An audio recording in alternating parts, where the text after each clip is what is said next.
Hey, hey, hey. All right. Oh, I could take these off now. I think I got too much light behind me. Welcome back, ladies, to the Grown Women's Table. And guess who we got with us? We got Miss Marlo. Hey guys, All right, I see you in the room. Cedar, Evans, and Pam. Hi, ladies. Hey You guys, here? are you? Let me see something here. Comments. Here we go. Boom. Okay. All right, Pam said yes. I see you, ladies. Why can't I comment though? Thank God. I'm just gonna have to pull you up on the phone. Okay. Because I can't seem to comment. Maybe because I'm not hosting. Lori, I want to be pink. Hi, Michaela. Can I get some pink? Can I get some pink? I'm teasing the pink. Hold on. Let's see if I could. And I will. How is everyone doing? Michaela, Pam, Sarah, Lee. Yay. Okay. I'm upset that they don't allow me to be able to type. Hey, Sarah. Okay. Okay, y'all. I feel like I'm real light bright over here. I might need to hold on, y'all. Let me see if I can. And I feel like I'm totally gray. Girl, but you look. Your background looking that like good. Mine's is looking a little crack. Hold on. Oh well, that looked a little better. Right. It looks to be it's okay on the phone. Oh, it looks good on phone. Okay, cool. See. All right. I mean, it's just a lag on the phone. Like if I'm looking at my phone, there's a lag here. Okay. So I got to look on this stream to make sure that we're keeping up with each other. But I think we're good. All right. I'm just trying to get comfortable, y'all. I'm getting kind of comfortable. All right. How do I get my phone? Okay, there we go. Hey, Erica. Hey, work hard. How you doing? We're trying to let a few women get in the room, let you guys get in the room, and then we're going to get started. I know I'm moving us, I'm shaking the table, literally. Yeah, I'm trying to get comfortable. So I can't even. Oh, that's so disrespectful. That I can't.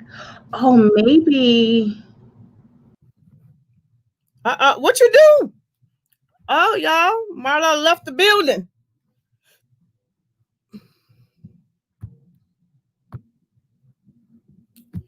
Well, while we wait for Marla to come back, okay, there we go. Let me add her back. There we go. I don't know what I did. Marla was running away from us. Come back, girl. Come back. I'm telling you, these technical things are just, a work in progress. Yes, always. All right. Hey, Gigi loves beauty. Hey, girl. And she's so pretty. Hey, works hard. She's like, get comfy. Yes. Thank you, work hard. Say hit the like button. I appreciate that. Yes, please like and share this live stream on all your social medias because we got some stuff to say, honey. Yes, we're gonna talk, y'all. And just to let everyone know in the room, you already guys know how it is on our lives. This is a safe place. We all about respecting one another, and it's okay to agree to disagree. That's called life, called being grown women. Hey, hi, Jasmine.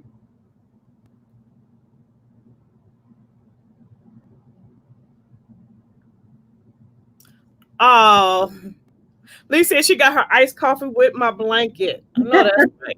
I know. I have just some iced soda water, which I don't think Lee likes at all. She don't like soda water, but I love soda water. Oh. I got nothing at all. You didn't get nothing to do, girl? I ain't bring a drink or nothing. Oh wait, I got a little bit of water right here. There you have it.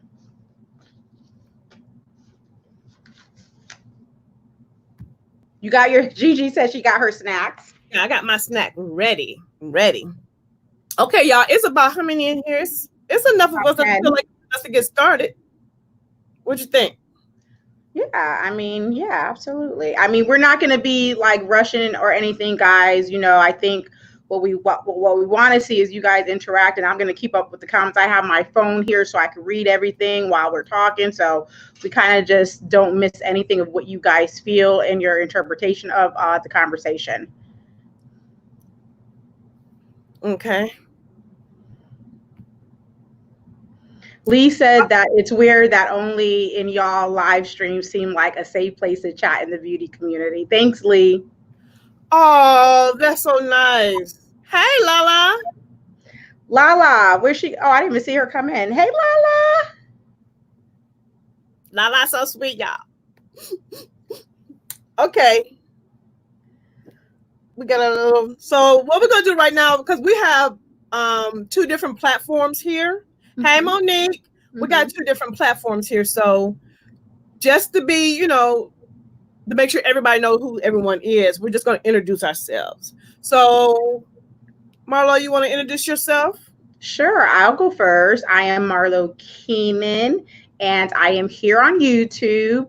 It's just Marlo Keenan. All my social medias is just Marlo Keenan, except for Twitter. Twitter is just my last name and then my first name, Keenan Marlo. I consider myself a beauty influencer, and I do makeup on YouTube. On Twitter, I post a lot of inspirational stuff. I do post my work on Twitter, but I wake up in the morning and I'll put something spiritual on Twitter because Twitter could be a little hectic, and I just always want to put out that positive energy. But for the most part, I'm on YouTube. That is my primary platform. I absolutely love it. It's the way I debrief from what I do in real life. I am a psychotherapist, and I also counsel folks in hospice. That's my primary job. And I just discovered YouTube a few years ago and just wanted to create videos, wanted to do makeup. I'm over 45 years old, close to 50, and I just wanted to be on here and show everybody that we could be fabulous at any age, honey, and we could be a positive inspiration to these younger people that are coming up, and really try to be a model for people to learn how to act right. Hello. I mean, period, so that's just my little blurb. But if you guys have any questions you guys want to ask me, go for it. I am an open book for the most part. Okay. Okay. My name is Lori from It's Lori's Life, for those that don't know me. I've been here on YouTube probably about 3 years now. YouTube's not my full-time gig.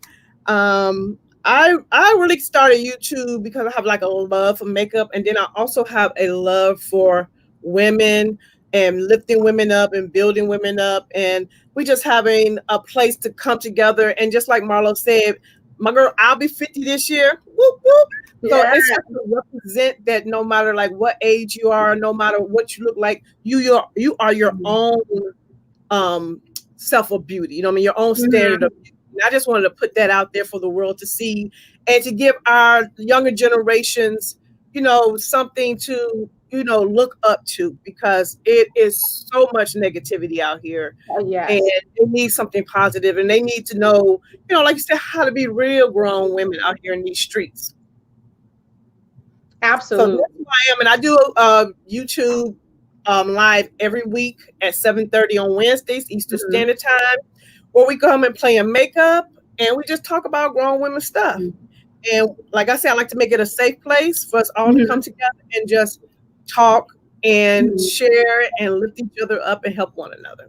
Yeah. So, and I love that about what we do, Lori, because we also talk about serious things on the lives, but we also have a great time. We're loving on each other. We're dragging each other. We're teasing each other. Nobody gets offended. We all know that we are just having a good time. And this is the way we express our love for each other. And that is amazing. And I really don't know any other lives, just like Lee said, that really, really hone in on that piece of it the way we do.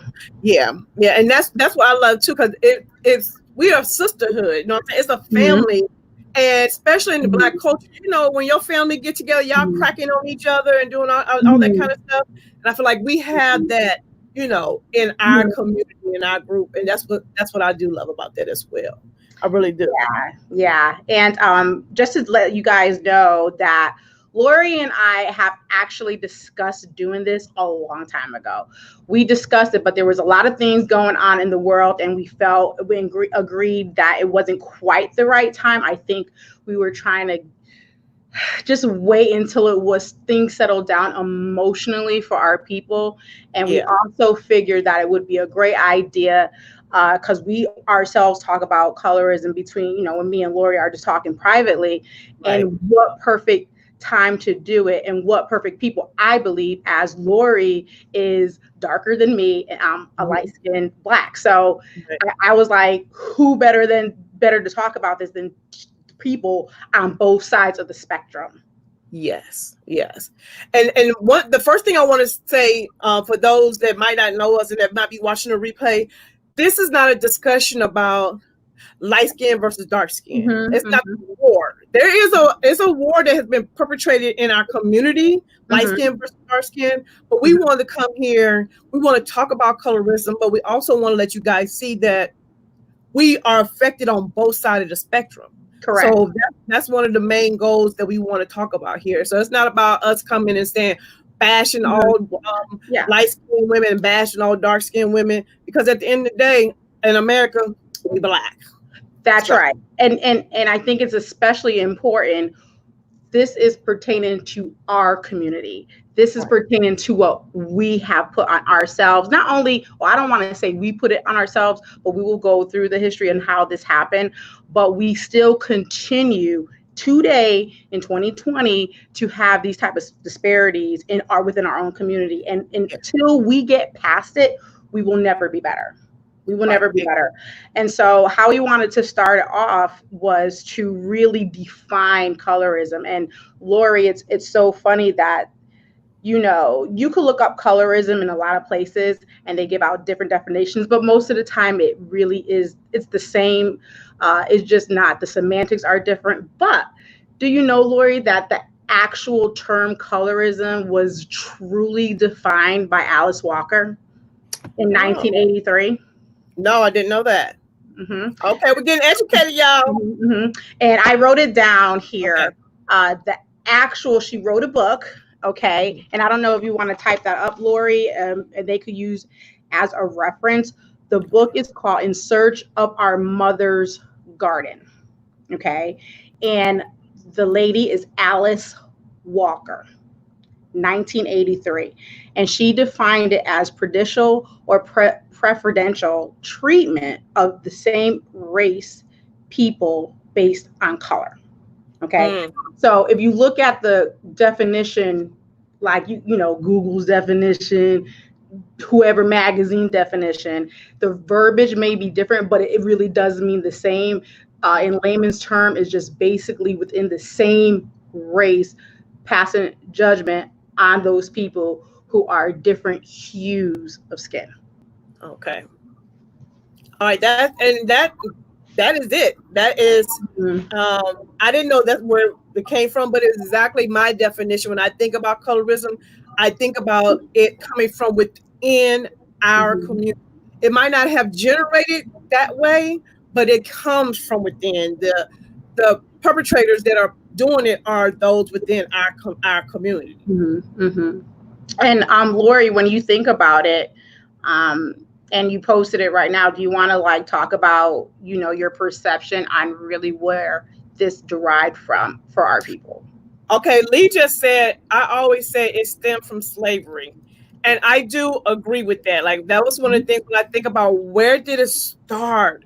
Where was this? Because we all came from, our ancestors came from Africa, Hmm. and we were brought here, and Hmm. then you had slaves that worked outside, then you had the slaves that worked inside.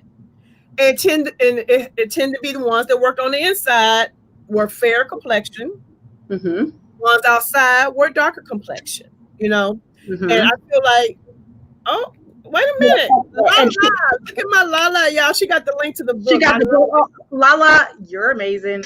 Per Amazing. usual. Yes. And so that's where I agree that it started there.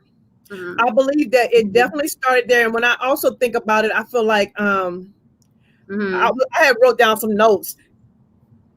Once slavery was over with, there was this thing called passing white. You know what I mean? You had women who were biracial, basically, but they still black.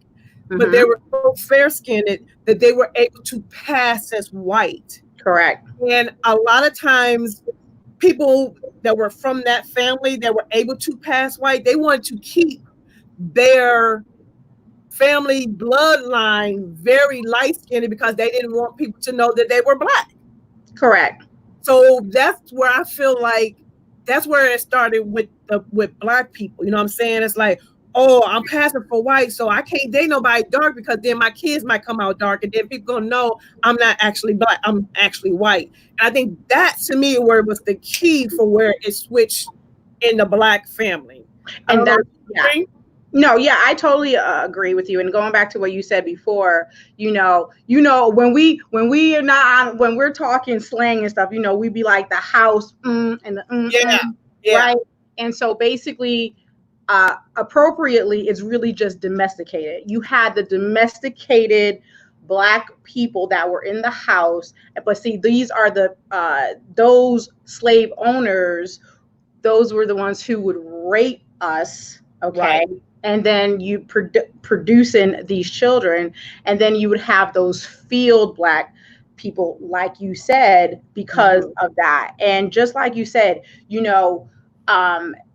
in doing that, what I'm hearing you also say, Lori, is that it imprinted in our culture, in our brain. Like, this is a systemic thing that has happened since slavery. And as our children's are born and they are a lighter complexion, it's a visual thing, no matter what. Because see, race is different than colorism. In that colorism, no matter what race you are, is visually aesthetic. It's whether you are being judged on the hue of your skin and whether you are accepted or not.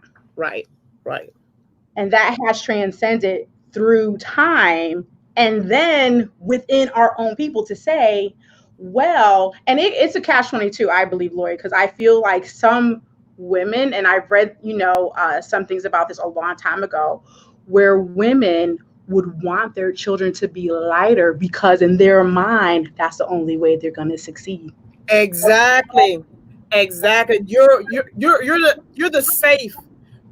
I'm doing air quotes, but I don't know why it's not showing. Okay, you're the safe black. You're the okay black to have in when you're fair skinned. You're not intimidating. So yes, and so that means you might be able to get better jobs financially. You'll be able to take care of your family versus someone who might have a deeper skin tone, who might be looked at as more intimidating, and you know what I'm saying. And you're not able to get those opportunities. So yes. Well, the dark skin back then, I mean, it was looked upon, demonized. The black skin was demonized, and the lighter skin, wins the prize. Exactly. So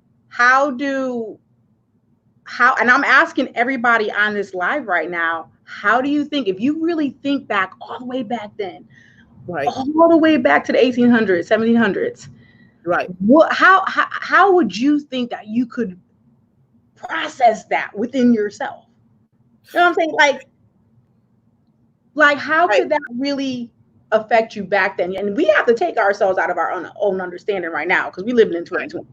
Right. Because see, back then it was about survival. You were surviving. It was like, if I'm light skinned, that's a plus in survival for me. You know what I mean? Versus if you're my complexion, it was like, oh man, that's a hindrance. It's going to make it even harder for me to survive. So if I was a woman that was able to pass for white, I'm going to do whatever it takes. This is just my thought process. If I were living back in them days, I'm going to do whatever it takes to keep my skin as light as possible and my children's skin as light as possible, because it was to helped them survive that time frame. So I don't believe it came out of. I think later on it got more into what's the word I want to say?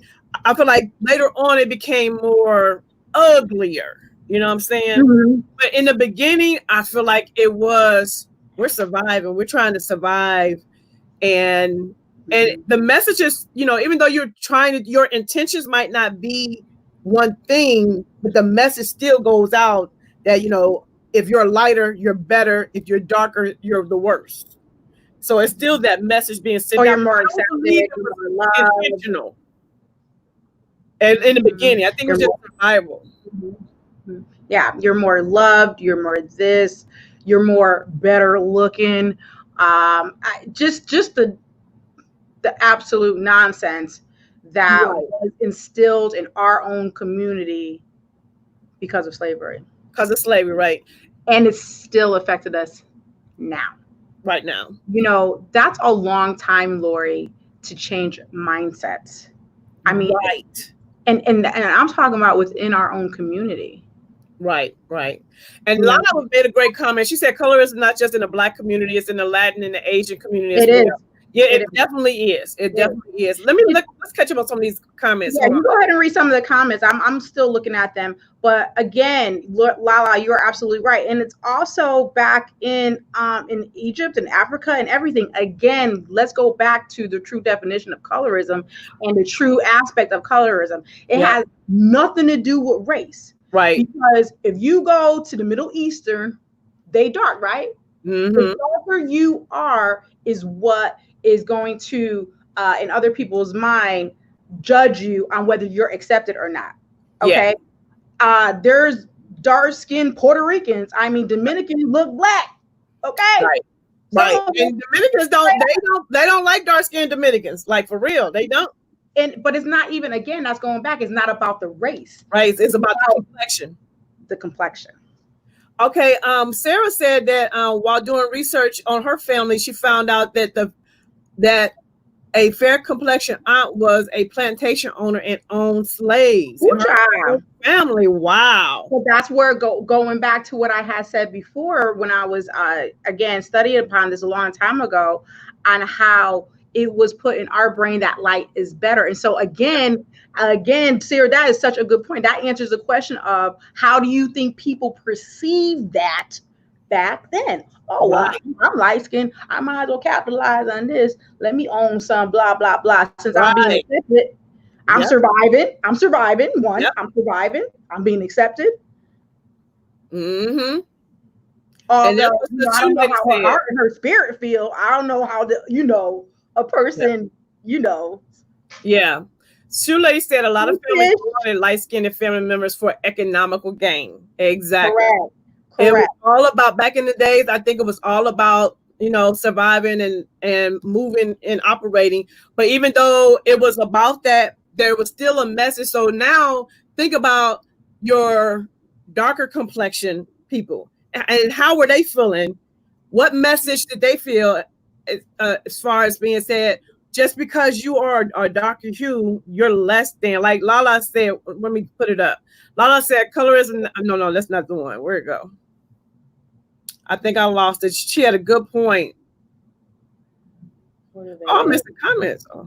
No, I go ahead. You finish your because motivated introvert said something very as well. But I want to let you finish your commentary. But anyway, when you're darker skinned, you're thought of as less than, dirty, ugly. You know what I'm saying? All those messages were being sent, and that's how it was generated. Mm-hmm. Yes. Okay. Okay. So motivated introvert says, I agree that this is a learned behavior, but at some point we have to take responsibility of our actions. We can't continue to use the excuse of the past. Absolutely. I am a dark-skinned woman and school was hell. I agree. Hello, girl. I agree. Yes. And I'm a light-skinned woman and school was hell for me too. Right. And see, that's what I want to talk about too. Yeah. Hey, Tisha, I didn't see you come in. And I was raised in the 80s. Yo, and it's we're gonna talk about that as well. It's like what's going on now. Mm-hmm. But we just wanted to kind of go when you talk about a topic, sometimes you have to give content and we have to Yeah. know the whole story. So that's why we're taking this time to talk about where it generated from so we And can the know and history. understand.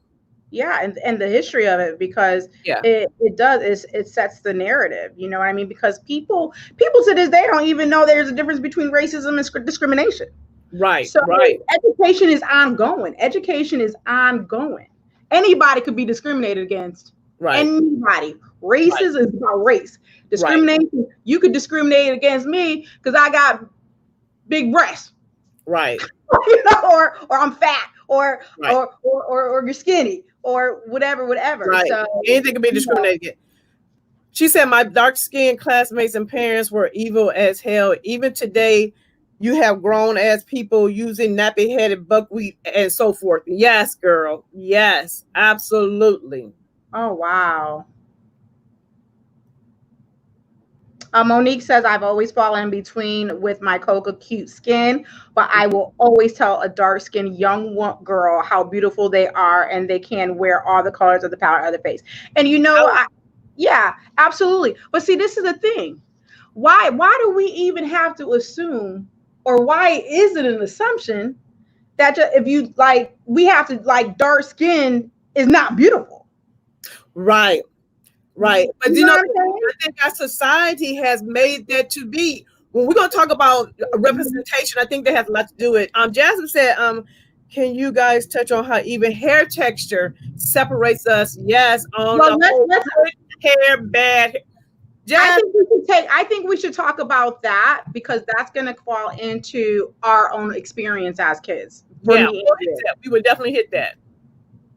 Okay, let's see what else we got. because we're going to talk about that. Yeah, we're Because gonna me and Lori have separate experiences, but we've both been through colorism because she's dark and I'm light. right. So I said, I'm in middle school. I'm in the middle, and school was bad for me too. I was actually teased by the black side counterparts by trying to be white because I had white friends. Yes, yes, yes. We are so going to get into that. Yes. We are Oh, so y'all are hitting it. Y'all are hitting it. I hate it when my cousin said, you have good hair, and I would always say your hair is beautiful too, and she would say, no, it's not. Yes. All because representation and what we're taught and what the standard of beauty is going to be. So let's. But we still even use that as jokes. Like older people still use that as jokes, just like, girl, you got Indian in your family, or Yeah. like just it's so ingrained and embedded in us, even on a non intentional way. Right. You know. Right. Mm-hmm. It's so like I've had a conversation with somebody about good hair and bad hair, and I'm like, there's no such thing as good hair and bad hair. It's just hair, period. But because of the European standard of beauty, right, silky and straight, that's what's good. And if it's kinky and curly, that's bad. Right. I'm sorry. No, and like you said, everybody got Indian in their family. Like it's like, oh, girl, I got Indian in my family. Like it's a great thing. I got history. And how many black people you don't heard say they got Indian in their family? All all the Indians and the black folks was getting together. Like, girl, bye. Right. But Lori, let's if you could start by telling us your experience as you were growing up in the 80s. What were the experience you actually felt in terms of colorism? What happened to you, and how did that imprint on your soul back then? Okay, a lot of people might not know my story as far as, I'm a dark-skinned, melanated beauty, and I've always been, I thank God, y'all. I thank God for my mom. I thank God for my aunts. I thank God for my godmother, because, y'all, they instilled in me how beautiful I was. So from a young child, from a young kid, I was always taught that how beautiful I was. And I was always given these enduring names, my beautiful chocolate drop. Like they made dark, like it was beautiful. It was never nothing negative. It was always something beautiful about the darkness of my skin. So I was I was okay. I was okay with the darkness of my skin because of that. And as parents, you have to teach your kids that because it's like you can't. You got to set your kids up for to succeed because if not, you set them up for failure. And when I was in the 80s, I know I'm about to be 50, so I was a teenager in the 80s. Mm-hmm. One thing that always would happen with me is, oh, we're gonna talk about that too. One Yeah, thing we I'm always have writing to it down. do is whenever someone wanted to insult me. The first thing was you black this. Everything started with you black. Like me being black was so bad. And so when I was telling Marlo, the one thing I do remember, and I don't know if a lot of dark skinned women can relate to this, but I'm quite sure they can. I was always the girl that, well, guys will want to date me. I'm gonna start there. This is how I really, they want to date you in private when you're dark. They wanted to date, I'm talking just from me. They wanted to date me in private, but when we came to school in front of everybody, you want to act like you don't know me. And so I had one guy, I remember this one guy, his name was Mario. He was very handsome. And Mario will always talk to me outside of school, want to get with me. He trying to hit it. He trying to be with me, right? And so I was entertaining it at first, but then I noticed at school, he was treating me like Casper the Friendly Ghost, honey. Like he didn't see me. And so I'm like, wait a minute, boo. No, we're not. This is what we're not about to do. We're not going to play this game. If you like me outside of school, you're going to have to like me in school. But he wasn't able to do that because he was embarrassed to be with me because I was dark skinned. Wow. And so I had to be like, you know what? I'm done with you. And those are the type of things that would happen a lot. Men would want to, boys would want to try to talk to you but keep you a secret. And then another thing that would happen to me a lot. Now this, I think, what made me more angrier than anything. I would get this comment a lot, y'all. Oh, you're so pretty to be dark skinned. Oh my God. Do you know how much I hate that comment? And what you mean? Now, as an adult, I still get that to this day as a grown woman about to be 50 years old. But when I was a teenager, it was different because it was like, first, I didn't know how to handle that. Then I just started dogging people. Like, it might not have been the right thing to do, but I would just dog you. Like, I would give you the look like, and so what that mean? So is that a compliment? And I would throw it back on them. But that was my experience in the 80s. I felt like I was a dark-skinned woman and I was not able to, be the girlfriend in public. And I was always the cute girl to be dark. Let me look at some of these comments before we go any further. Yeah, so Cider, I wrote her name, and I'm glad you put it on because I'm writing what I want to get back to for the people who said something. So she said, do you ladies think the majority of our men have adopted colorings against our women? I do absolutely believe that. Yes. I think that's part of it. And then the other part on top, that's the first layer. And then the next layer is attitude, is what our Black men perceives us and how we are only because of slavery and because our Black men was chained and beaten down to the ground, and it made us Black women have to step up and be the leader and the biblical people of our families and the head of our household. Yeah, exactly. We're talking about multi-layers now. Yeah, it's multiple layers, right? And so that is part of the sum of what has happened to our Black man, even to this day. And so now, oh yeah, I'll go with a white girl. She gonna let me do whatever I want. Right, right. That's their perception. I'm not saying that white women. That's not saying it's true. Yeah. I'm not saying that. I'm just saying that's their perception because they don't want to deal with some of them are. Like she said, we're not blaming all Black men. Yeah. Right. Exactly. And we have our issues too. Okay. Yeah. I mean, because we have become and had to become the leaders and the spiritual leaders of our families. Right. We are kind of hardcore now and like, and sometimes it doesn't make for us to be vulnerable when we need to. But that is a whole. Yeah. That's a Y'all, whole. it's an onion. We gotta pull back some layers. Yeah. It's an onion, y'all. Yeah. Okay, well, let's see. Whilst I've been, it was coming in word in my own family. I was like, wow. Yeah. That's what we said. It's not about race. It's about the color of your skin. So yeah. I mean, because I could even say if I didn't know Lala, right, and I saw her, and suppose I didn't see a picture of, I just saw her picture of her skin and like not necessarily how she wears her hair, I would think she was a Black woman. Yeah, you think Lala got a little pepper sprinkled over in there somewhere. Yeah. Okay, Lee said you should watch the children race doll test. Yes.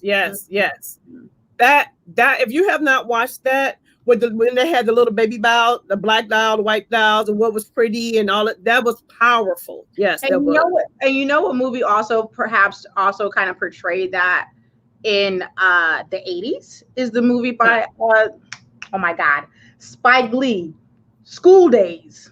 Oh yeah, yes. Portrayed colorism too. I don't know Spike Lee. I know he did something intentional to tell that story between light skin and dark skin, but I don't think he talked about the colorism piece of it. Yeah. Okay. Sarah said, I remember being told on a regular basis by relatives that they couldn't stand me because I looked so much like my Black daddy. Wow. Exactly. It's right. It happens right in your house. I'm telling you, right in the house. Yes. And she said that he was very dark. Lori, it sounds like though based on your story, which is a blessing, that you did have a lot of support by your family. You have people in your family telling you you're beautiful, you're Black, but there are a lot of women that are your complexion that didn't have that experience. And I'm gonna say, even in my family, I had people to try to use my Blackness against me. You know, if they get mad at me, that'd be the first thing that come out. But the strong women that I was around, they prepared me to be successful in dealing with what they knew I was going to have to deal with as being a dark-skinned woman. So I'm grateful. Love you, mommy. Love you. Oh my God, mama. I love Jackie. I love y'all. So it's women I can think of that really did that when I was growing up. So yeah.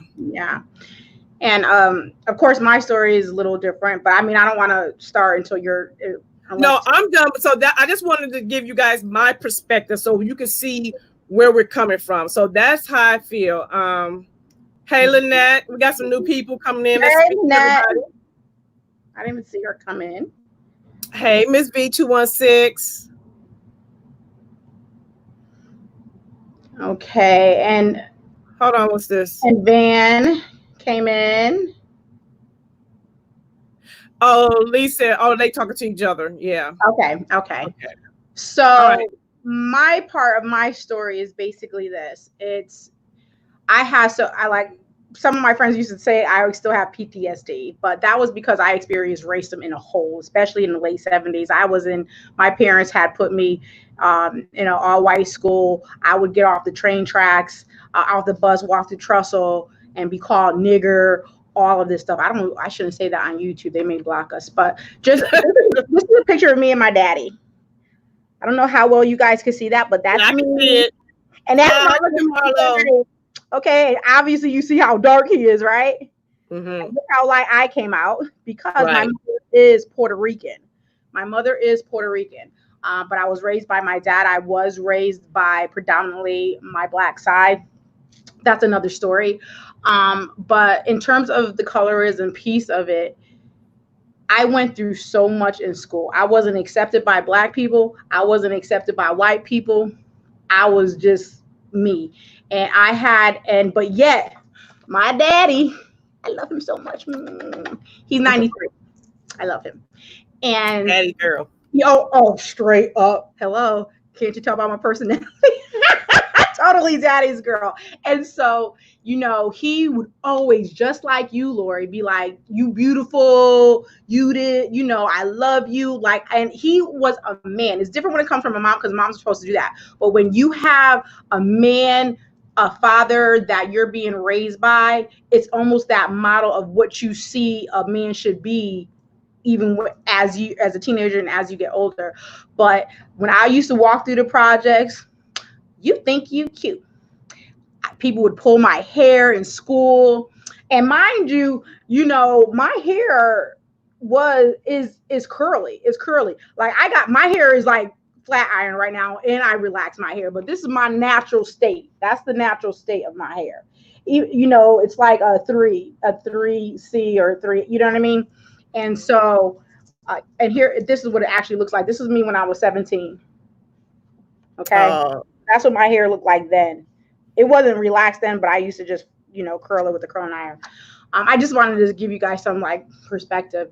And you guys, in terms of the colorism piece, for me not to be accepted by nobody, how do you think that impacted me when I was little? You know what I'm saying? Walking through, oh, you think you cute? No, you think I'm cute. You the one who's saying something. Right. And even now to this day, like, don't light skin shame me. Don't hate on me because I'm light skinned, because I'm still black. You know what I mean? That happens to me this day. I was just talking to one of my daughter, and they was joking around. I'm like, don't be light skin and shading me, because they be like, Mama, I'm like, don't light skin shade me. I'm proud, just like you proud to be dark skin. I'm proud to be what I am, and I should not be light skin shamed just because I'm not a dark complected black. Right. Period. So that really hurt me back then. I mean, and for me to have, I love black. I love black. It's beautiful. My daddy black. You know what I mean? And to be teased like that in school. Now, in terms of the boys, I didn't experience either nothing or like guys just wanted to date me for whatever. It didn't. It wasn't perceived to me. It was because I was light skinned, you know what I'm saying? So I don't have that part of that experience. But in terms of my friends, they're saying that, oh, you ain't nothing but a white girl, Marlo. First of all, I ain't even white. My mama's Puerto Rican. Puerto Ricans ain't white. Thank you. Puerto Ricans ain't white. And my family from the Puerto Rican side, we straight Puerto Rican. Like I got cousins that look black. They're black Puerto Ricans. You know what I'm saying? But it was very hard for me because I don't speak Spanish, because I was raised by my father's side predominantly. But when people ask me who I am, I say I'm a black Puerto Rican, because I'm proud of both. Okay. That's right. I'm proud of both. But yes, innately, I am more, my mannerisms and my upbringing is black. You know what I mean? I wish somebody would tell me I ain't black. Okay. I wish somebody would. And so for me, that experience in the beginning really left me empty inside. It left me empty inside until I was able to get older and realize my own worth, what my father taught me, and have that knowledge that it's okay to look the way I look and say that I'm black. Right. Right. You know what I'm saying? Like, why do I gotta worry about saying I'm black, for people to look at me back then and was like, you light skin, you got good hair, and you're this and you're that. I'm like, that. And that's the thing too. It's like you shouldn't feel shamed. Why do you have to be shamed for being your complexion? Why do you have to feel? Why you can't walk with confidence and say I'm beautiful, I'm great, I'm amazing, because you don't want to feel like, oh, I'm thinking I'm better than another girl because she's dark skinned, so now I gotta dumb my shit down. Sorry. Yeah. I got emotional just then. Exactly, Lori. Like, why? Or I'll be conceited. So I got to walk around like, okay, I'll tell you right now how I feel about myself today, right now. I know I'm cute. Okay. Right. Ain't no question about it. And why should I be afraid to say it just because maybe within my black community will be like, oh, she conceited. And why? If you say you black and beautiful, why can't I say I'm black and beautiful? Because I am. Exactly. And that's what I was talking about. It's a war that has been put in place that we're fighting against each other but we're both having the similar issues of colorism, but it's just on different levels and different parts of the spectrum. You know what I'm saying? So just like I can say, oh, I'm beautiful. Like Marlo's saying, she was made to feel bad to be confident and beautiful because it's like, oh, she's looking down on the black girl. Right. Me, on the other hand, people will look at me and call me conceited because how dare she think she's beautiful because she dark-skinned. Because she dark-skinned. You know what I'm saying? Yeah, because I'm dark-skinned and I'm confident, that made me conceited because people will actually look at me like, this girl actually thinks she's cute and she dark-skinned. Like literally, I would get those kind of looks like, what? I know you don't think you cute, girl. You know, don't you know you black? Because you black, right. Yeah. So yeah, I see it. But even from the white people back then, for me, when in the 80s, they say I was black. You know what I'm saying? Right. No matter what, I said I wasn't fully accepted by the black community in the beginning, and then I wasn't fully accepted by the white people because white people will still be like, "Oh, you a black girl," you know what I'm saying? And, and it did kind of let loosen up a little bit as we got older, you know, especially when I had that first fight in the projects, and I did the do.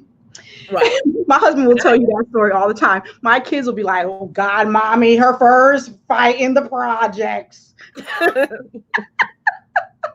But it's no matter what, my experience, your experience, it's still colorism. It's still unacceptable that we are still doing this to ourselves and our community. Regardless, we have to ourselves start training our thought processes differently, and that's the only way we're going to change. Right. Okay, let me look at some of these comments. I was putting the comments up on the screen because y'all was on top of it and we weren't able to get to them, but I want you to know we saw them. Colorism is not only dividing from youth, but then it also generates a level of privilege in the word. Okay, we need privilege in the black community that you don't realize you end up having. Exactly. Not saying black people are privileged. Right. I know. I get exactly. I have a question. No disrespect. Did you try to fit in? Vanessa's asking me, did I try to fit in? She says, Marlo, I have a question. No disrespect. Did you try to fit in more with the white people or the lighter people when you were younger? Oh no, I was a project girl. I'm from project. I was raised in the project. Yeah. I'm black. Okay, somebody yeah. Okay, I want to say this. This right here is my sister. And I'm not saying she my sister like, oh, that's my sister. This is my blood sister. And she is biracial. And she cute. Hey, cutie girl. We cute in my family, child. Oh, it don't matter what shade. We all cute. But I know one thing she has said also when you were talking about being shamed for being light-skinned. It was something she had to deal with it also. You know what I'm saying? So, hey, Lisa Boo. Y'all tell my sister hey. And I think my cousin is in the room too. Hey, Felicia.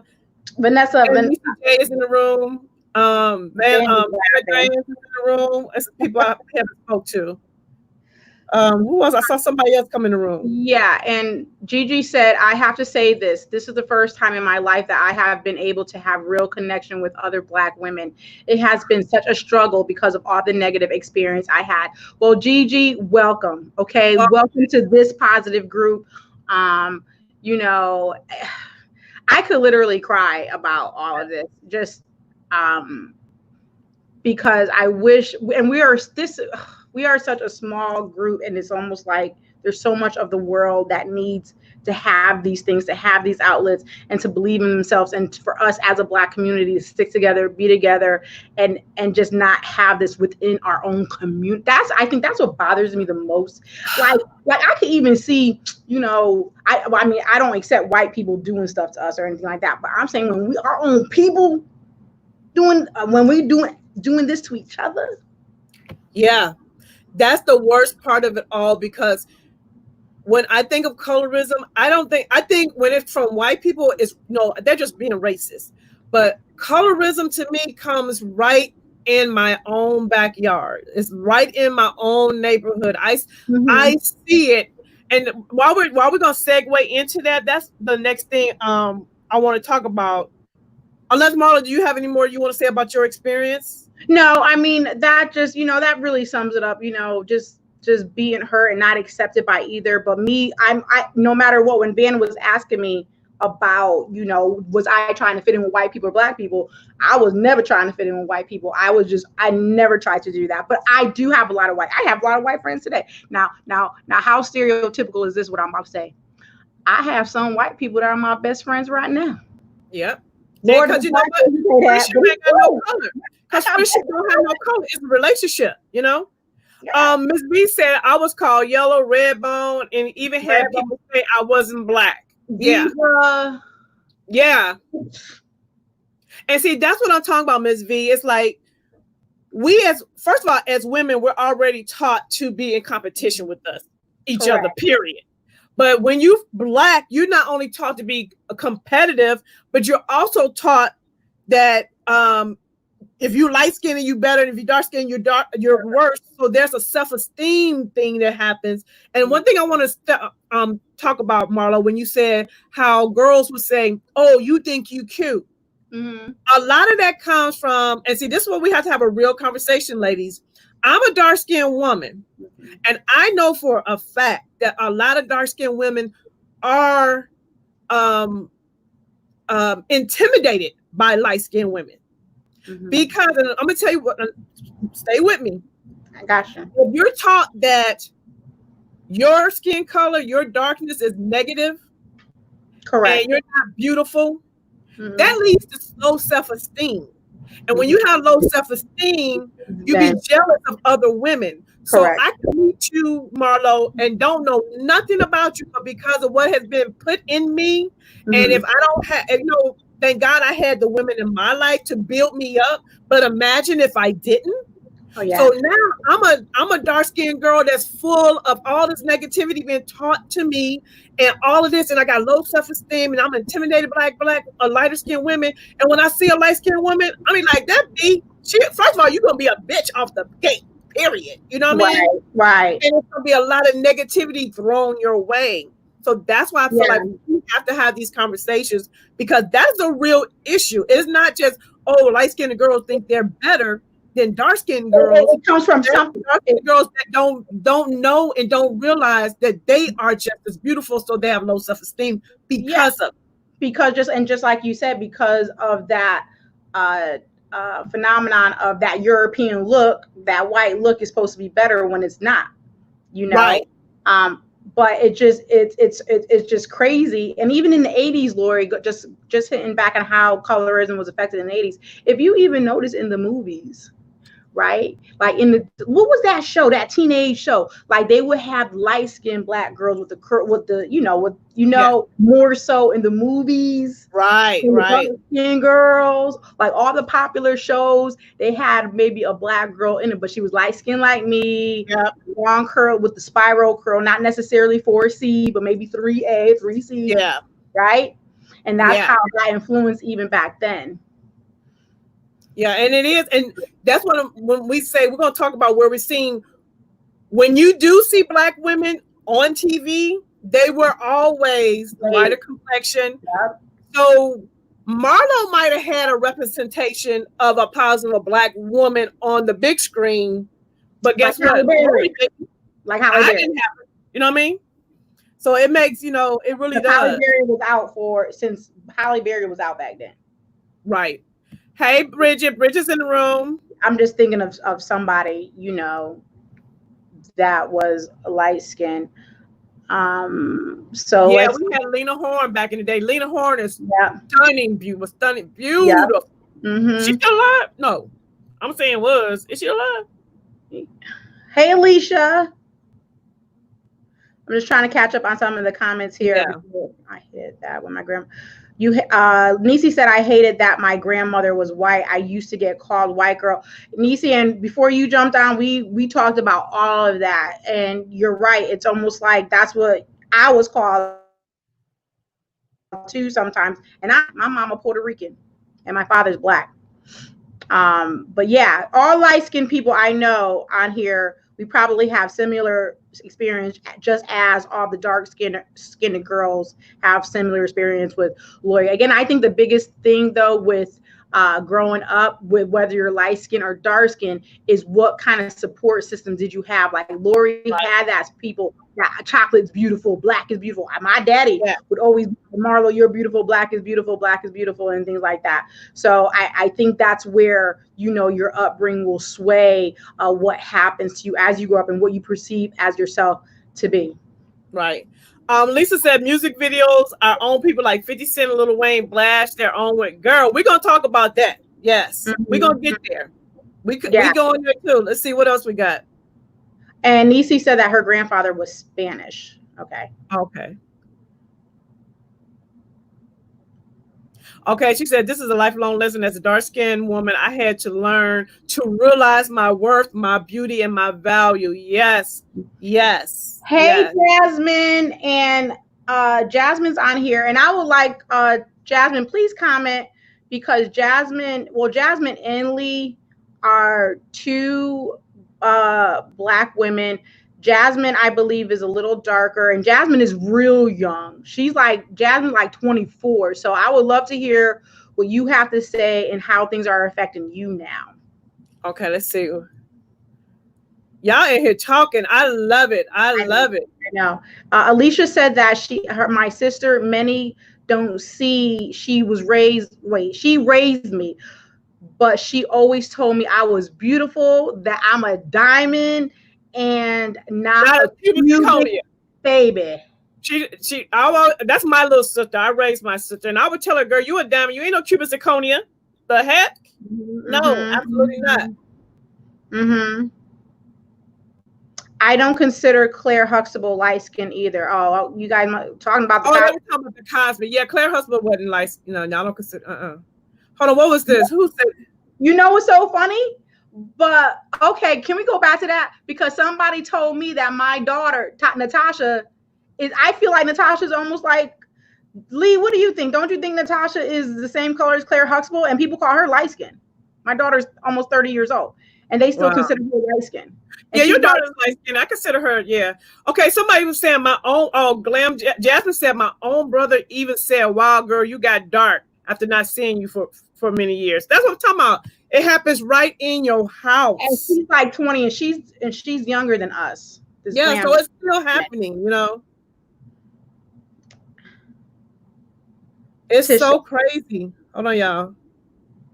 Okay, it's crazy. I've been called.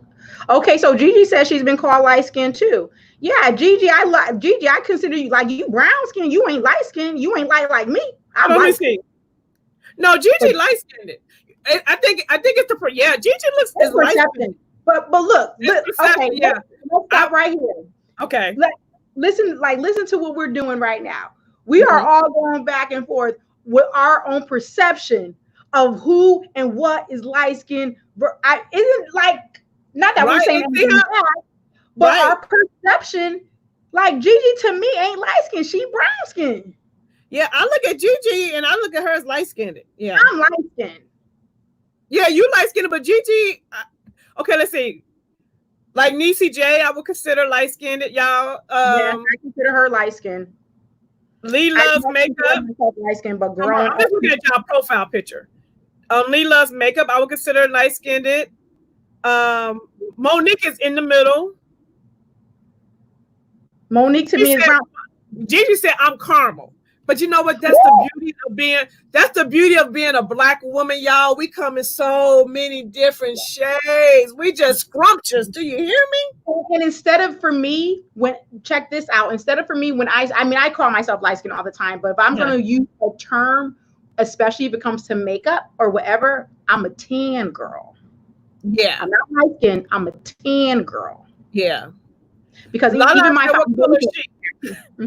Lala, we already told you, Lala, you look like you got a little bit of pepper sprinkled up in there somewhere. Jasmine said, like Jalita said earlier, people used to say, I talk white all the time.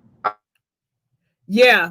Oh Lord. I never got that because I was, that's a whole nother conversation too. But that has more to do, that has to do with education.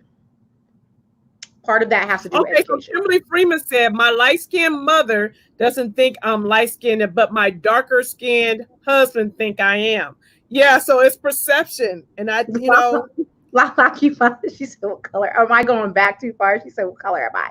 Yeah, yeah, I told her she got a little sprinkle. Hey, Pauline. Okay. Now, Pauline to me is like on the lighter brown scale. Yeah. To me, again, this is all perception. Yeah, it's all perception. Hey, Pauline. Yeah, but they didn't feel like we were black enough because we spoke in an educated manner. That's so girl. But that's what I'm saying, Lee. Like, you guys hear me on, you know, my videos. You guys watch my videos. I'm a down to earth. I talk, you know, how I talk. Right. But get me up in front when I'm talking to my hospitals in front of the CEOs and doctors and all those people. That, like, my husband, he'd be like, "Girl, you could switch and sound like a," you know, he said, he teases me and says, I sound like a white girl in 2 minutes. But I am. But you know what? Now, you know, okay, that's what I'm saying. This is the whole thing. Why is it that if you speak professionally, it's white, but when you speak your normal, then that's something bad. Like, we got to switch over from being who we are to conform to being acceptable white. You know what I'm saying? You are right. It's all taught to us. Like, we say the standard of beauty is European. The standard of everything is European. It is. I think education comes into play when we're talking about semantics, right? When we're talking about grammar. Right. So that's more, that's another different type of topic. Yeah. Because slang is slang and appropriate grammar is appropriate grammar. And all cultures have slang. Puerto Ricans have slang, people have slang. You know, we just produce a certain mannerism. You know what I'm saying? It's very hard to put into words because I didn't think. What you're saying is slang. It's every culture has slang, but in America, when you speak proper English, it's considered white. Mm-hmm. Yeah. Somebody asked a question. I wanted to go back to Pauline. Yes, Pauline. Yeah. We had touched on it earlier. Who was that said something about texture? We did touch on that earlier. What was she meaning texture of hair, or? I think that's what she was talking about, texture. Where did I see that comment? We did. I hate for you guys, the ones that had just came in. You guys missed a lot already. Yeah, we had talked about it, but we were basically saying about, you know, hair texture. You are, like Marlo said, they will go and pull her hair and do all kinds of stuff because there are a lot of girls were jealous. You know, it boils down to jealousy because they thought they had long hair too, especially back then. Right. They were all natural. They would, you know what I'm saying? Especially, but you know what it is? It's like when you have a finer, like not finer, but like less kinkier hair texture. 4C or 3A. Yeah, and all that versus someone who, like me, I got 4C hair texture. Correct. I'm gonna have to relax it to get that look. You know what I mean? It's just not gonna come out my head like that. Yeah. And I think we were taught that this right here is not attractive at all. This is nappy. Girl, you got a nappy head. Why you don't put no perm in your head? Don't comb your head. Your hair. You perm back then. That's how we used to say. We ain't say relaxer. We be like, yeah, you got perm. Yeah. And so that's how we, that's when you think about texture, and hair and stuff. That's where it also plays a role in the colorism. Because when someone look at me with my color in my hair, oh, she's not pretty. Then they look at Marlo with her skin color and her hair. Oh my gosh, she's so beautiful. And that's just how we were raised. And I have a relaxer in my hair right now. But even in my natural state, just like I showed you guys this picture, my natural state is a 3B, 3C. It's probably a little because I have a relaxer, but I also flat iron my hair. Yes, my hair is long, but it's not naturally straight. Okay. Right. Hold on, y'all. Look into the comments. I know you guys are talking so fast. I'm trying to keep up. I love it. I love that we're having this great Comments I conversation. wanted to read by Sarah. I can't find it. Okay. Sarah said, "Oh, that's not it. Tag on it, Sarah." Oh, Sarah said, "I'm uniquely me, and I'll never conform to society's definition of what they assume I should be." Preach. You, period. Period. Period. And then Yeah. V said, "But all of my mother's people are quick to let me know that they are black." And What? and V, it's crazy that you said that because I didn't miss this part of telling you guys part of my story. You guys know that my mother's Puerto Rican, my dad's black, but I was raised by my black side. My mother's family, I had to, suffer from racism and discrimination within my own family because my mom's family, at a good long time when I was younger, was mad at my mom basically because she had a child by a black man. So Mm, I was discriminated against my own Puerto Rican side right. Yeah. Hey, Erica. because Yeah, I and was that's black. something that happened with Lisa. I hope you don't mind, but my sister, her mom was white, and of course, our dad is black, and I won't say she was discriminated against, but she had family members to basically say that she need to go be with her own kind. Mm. So yeah, so she received that on both ends as well, and it's so funny because me and her were talking last night, and we were talking about this topic, and I said I always be telling Marlo that my sister is biracial, but she keep forgetting she got half white in her. She gonna tell me, well, because I got half white, I can talk about them. I be like, girl, but that's because my sister was basically raised with us, and her white side of the family really, her grandmother. Now her grandmother loved and adored her, like loved and adored her, but she had a couple of uncles who was just like they weren't feeling that. They weren't feeling it. Kind of like nature versus nurture type of thing, Yeah. Lee said, "I didn't appreciate my natural hair during my teenage years. Now I appreciate it even more. I get more compliments now with my natural silver fox." This is what Monique is saying, "than I Yeah. did with the relaxer." Yeah. Amazing. Marlo speaks clearly and enunciates her words, but I know she can still relax and be a lot of fun. Yes, girl. Yeah, Yeah. yeah. And it comes out. It just comes out, because I switch up because I'm in a professional setting all the time, like a real, like I'm talking, like I have to speak in front of like board, like doctors, CEOs of hospitals here in Atlanta. And yeah, I enunciate. As a matter of fact, my kids make fun of me of how I say Atlanta because I say I live in Atlanta, and they be like, "Really, Ma? You saying Atlanta?" They make fun of me. Okay, I Sadly, think we talked about saying no. I'm just reading some of these out loud. Um, Lee says, "Sally, though complexion doesn't even have nothing to do with texture. I know a woman lighter than Marlo with 4C." Exactly. Yeah, That's I true. got a niece. I got a set of twins, y'all. It's so funny. I wish she was on here. I have two. I have a set of twins that my nieces, and one came out Marlo's complexion, and the other one came out my complexion. And the one that is Marlo's complexion has my textured hair, and the one that is my complexion basically has Marlo's textured hair.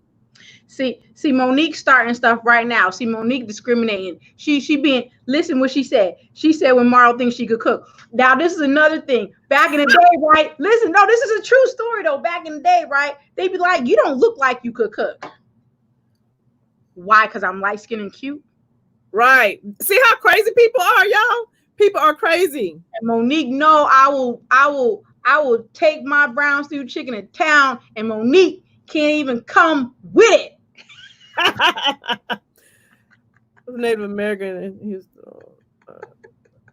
Oh wow, Miss V said my father was Native American. He was thrown off the reservation because he married a black woman, my grandmother. Wow. Now, y'all think black people had it bad? Indians had. Oh, Facts. That's facts. that's another whole conversation. They say V said, now who does this, V? V says she hates when white people think it's okay to touch a black woman's hair. I will fight. Oh, I ain't never seen no white person try to touch my hair. I have. They be trying to touch my hair. They be like, is it real? Yeah, it's real. Gosh. Yeah, I've had people act like they want to touch my hair, and I give them a look like, if you put your hands on me, I promise you it's gonna be a problem. But I get that from black women. I will will be like, is your hair real, Marla? Yeah, it's real. But why? Why does it matter? Like, why do you want to eat? What encourages you? What possesses your inner being to want to touch my hair and just, just to know, is your hair real? Why? It goes back, because Marlo, it goes back to what we're taught that is beautiful, and people be fascinated, like, wow, you know what I mean? That's what it goes back to. It's so crazy. She said she said this all that. Yeah, it's just like, why? It just it really annoys me. Yeah. It's all about, they want to, their whole hand in your scalp. They be like, yeah. My own owner of my company did it to me just not even that long. It was probably like 2-3 months ago. It was when I had flattened out my edges with a relaxer. And when I do that, it's like really like, she came in my office and she was like, oh my God, Marla, your hair is getting so long. And she touched it. She was like, oh, I just had to make sure this is real. I'm like, really? Right. Because you know why, Marlo? Because we're not expected to have that. That's that's white. That's white folks. That's not for us. And she black. I'm telling you, it's all what we're taught, And let me say this. I'm gonna say this. Mm-hmm. And a lot of times people are not doing it maliciously. No, they're not. People don't even realize how harmful or how much of an insult that is. You know what I mean? They don't even think of it like that. You know what I mean? Correct. Yeah. And they don't. I think, again, this is something that our minds are trained. We are just trained to behave and to think the way we think. And even so much so where we have turned it into jokes. Oh, yeah. We have naturally turned it into jokes and feel. I mean, come on now. Y'all know daggone well, if you black on this thing, if you went to your black barbecue, you know what we be doing. Right. Right. We ain't gotta talk about it, but you know what we be doing at our black barbecue. You will lose a finger. She said you're gonna lose motivated. Said you're gonna lose a finger. Lee said hair texture and complexion should never define beauty or the standard, but here we are. Girl, we're gonna talk about that too, because if we don't teach our young ladies to know they are their own standard of beauty, that's the problem. That's the problem. We got to teach our young people that. Hey, Vicky J. Monique said black women, what did she say? Black women are not here for your display and entertainment purposes unless their name is Beyonce, Rihanna, or Cardi. And Cardi B. Hello. Thank you. Lala said, I saw old white woman touch a black woman's hair at the post office, and I took my camera out because I knew some stuff was going to happen. Yes, it happens. It happens. It definitely happens. It really does. Vicky J is in the room. Hey, girl. Hey. Y'all. Roberta. Hello, Roberta. She just came in. Oh, hey, Roberta. Roberta, new to the fam. Okay, y'all, because we got a little outline. So the next thing we wanted to, let's get to, where do we see, and we kind of already touched on this, but where do we see colorism play out? And some of the things that I was thinking about is like, we see it played out in our music. We see it played out in social media. We see it played out on television. Mm-hmm. We see, and we're going to talk about the beauty community. We're going to talk about that separately. So for right now, we're not going to talk about it. But I know, like my sister was saying, if you watch a rap video, you're not going to see a lot of me. You'll see a bunch of Marlo, but you won't see a bunch of me. Lori, And didn't you so, tell me? Didn't you just say something about a rap video to me the other day that said something about a rapper was saying something about choosing a light skinned girl over a dark skinned girl? Lil Wayne, I cannot remember the rap song. Who remembers this song? When Lil Wayne, in one of his lyrics, he was like, "Oh, the dark skinned girl would be beautiful if she was a red bone." Lil Wayne Who has is he's crazy? he has a dark skinned daughter. Like him and 50 Cent, they were just trending last week for bashing black women, dark skinned women. He actually said the dark skinned woman would look better if she was a red bone. You see now, It's crazy. Hey, And you see it in music. You see it in the music videos. Like when the rappers have all the beautiful girls, you know, that's what they say. They got all the beautiful girls in their video, but majority of them don't look like me. correct. Now, The I don't majority of the watch any rappers rap look videos like me. at all. I don't like watch any rap videos, so I can't even comment on that because I don't watch them at all.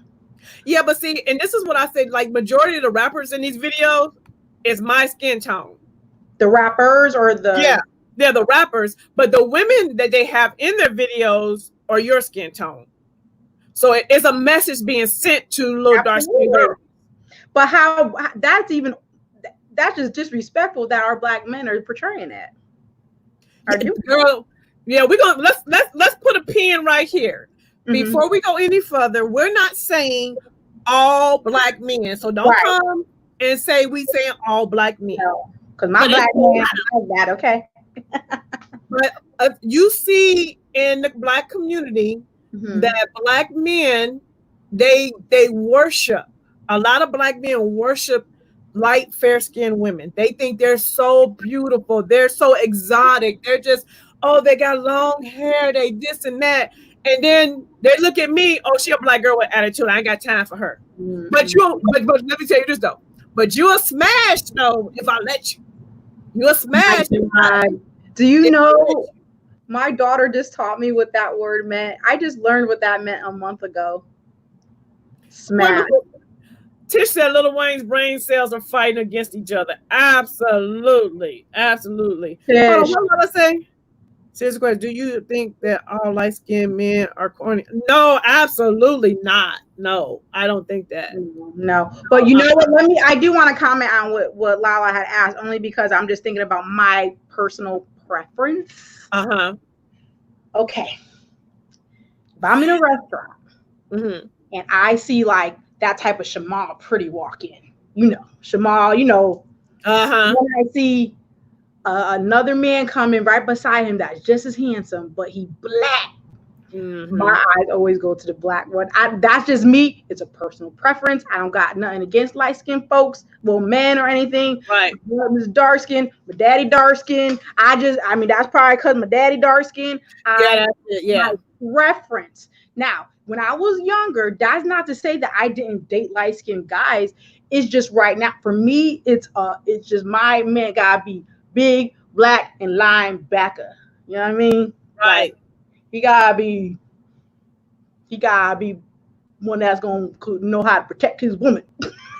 Right. Yeah, I'm all the way in left field with that. Yeah. Was Vicky J.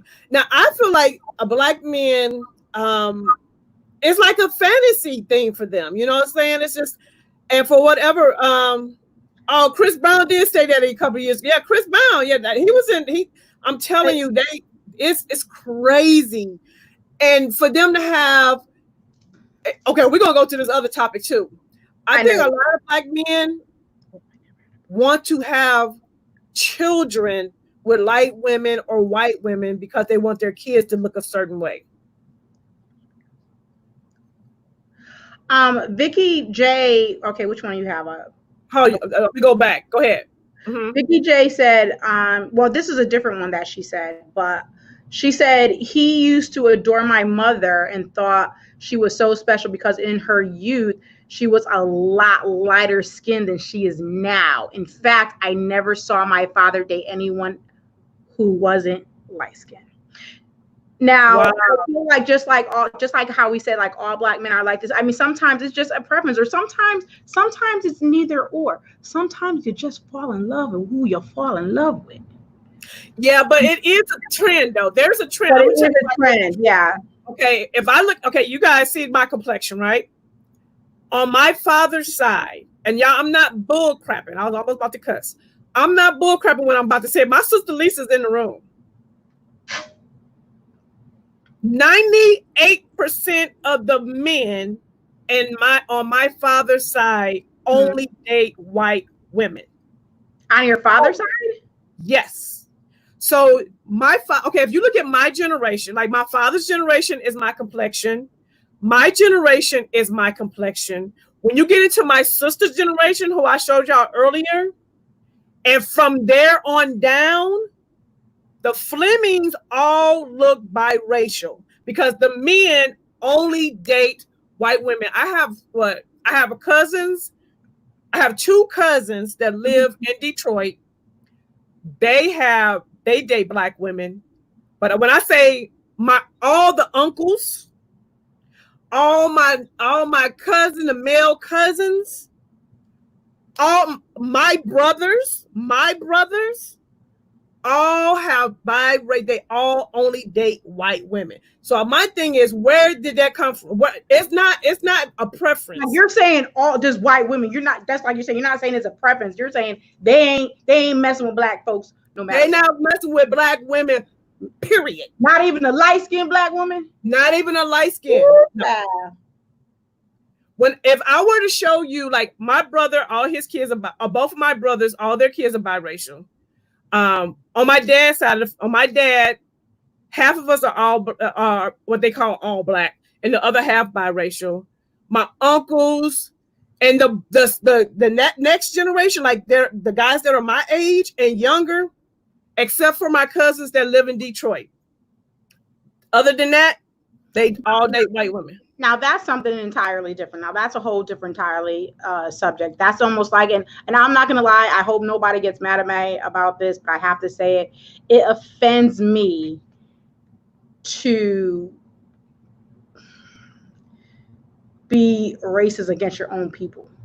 Yes. Like for me, like if I had a man right now in front of me and was like, I don't be dating no black girls, and then they call it a preference when that's not necessarily, it's not really a preference. It's almost like I can't even accept you. Like I can't even, how you gonna be, and the same thing with white people. White people say I only date black people. How you gonna be racist against your own race? Right. And but it's very prominent in the black community. Like, it really is. Because let me tell you a story. When I'm from Cleveland, Ohio, right? I moved to North Carolina.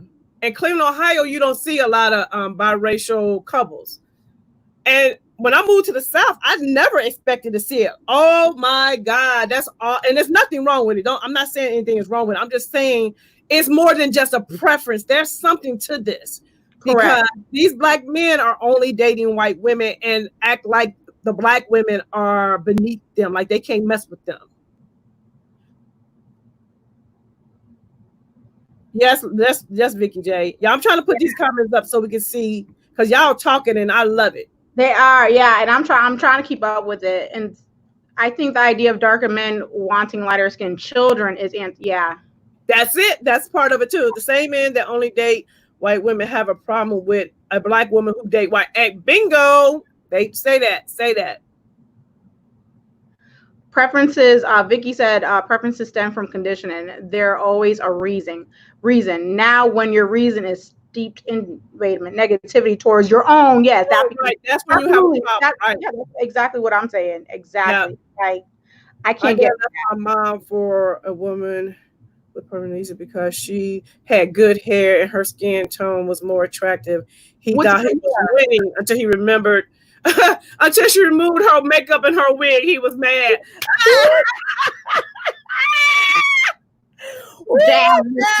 Jasmine, he was big mad, wasn't he? And Jasmine, we were just talking about like what's good hair, what's bad hair. Wow. Right. Yeah. She's from Ohio too, Lori. Who? Lee said that she's from Ohio too. Hey, Lee.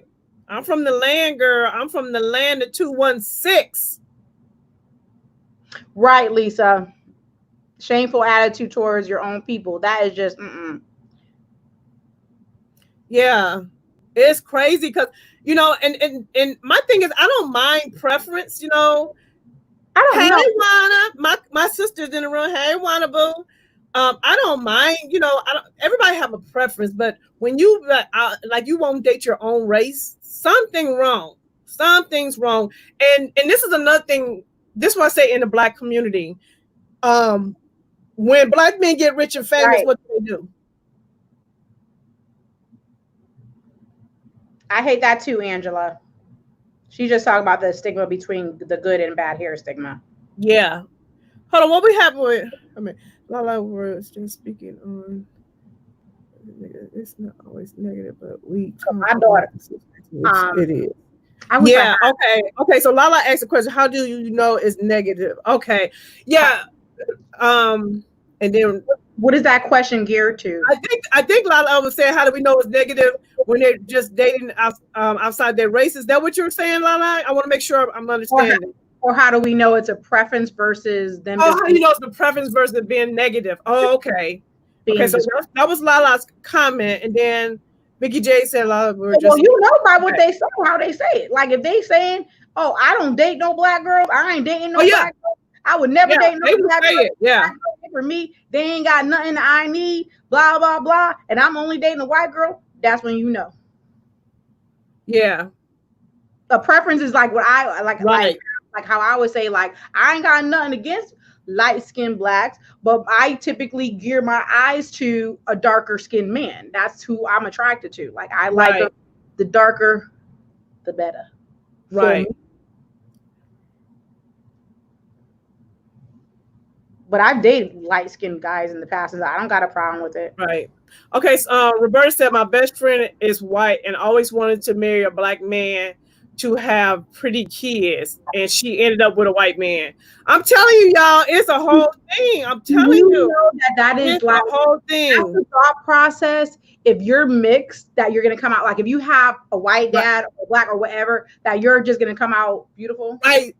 People actually think because you light skin, automatically guaranteed you're attractive, That's or and that is you're not the truth. gonna have a pretty baby. Right.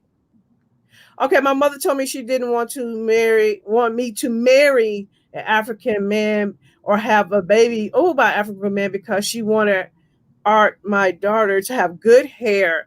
And now my daughter is here and she feels differently. Wow, see? Wow, that's powerful. So real. That's It's powerful. Lee so talking real. about some. Lee talking about some. Lee, you stupid. She says I've dated outside my race twice, but never again, and she starts laughing. Okay, girl, you do you, boo. Yes, child. Hey, heavy with the child on the child. How you doing? Colorism within the black community has been a serious emotional and psychological battle. Yes, You, yes, absolutely. this is something that could be very conversational. Pam Jordan said, "I don't believe in preference." She Oh, says, hold on. What's that? "But if she said, but if I did, my preference would be who treats me right." Right. Yeah. Mm-hmm. Yeah. Pam, I get what you're saying. I understand what you're saying. I do believe in preference though, Yeah. I um, believe. Yeah. because people do have them. But I think it sounds to me, and I could be wrong, that your stance though is basically, look, if you treat me right, you Right. could be black, you could be white or dark or light, and you treat me right, Right. then I can get with you. And I agree with that statement wholeheartedly because I believe that Right. too.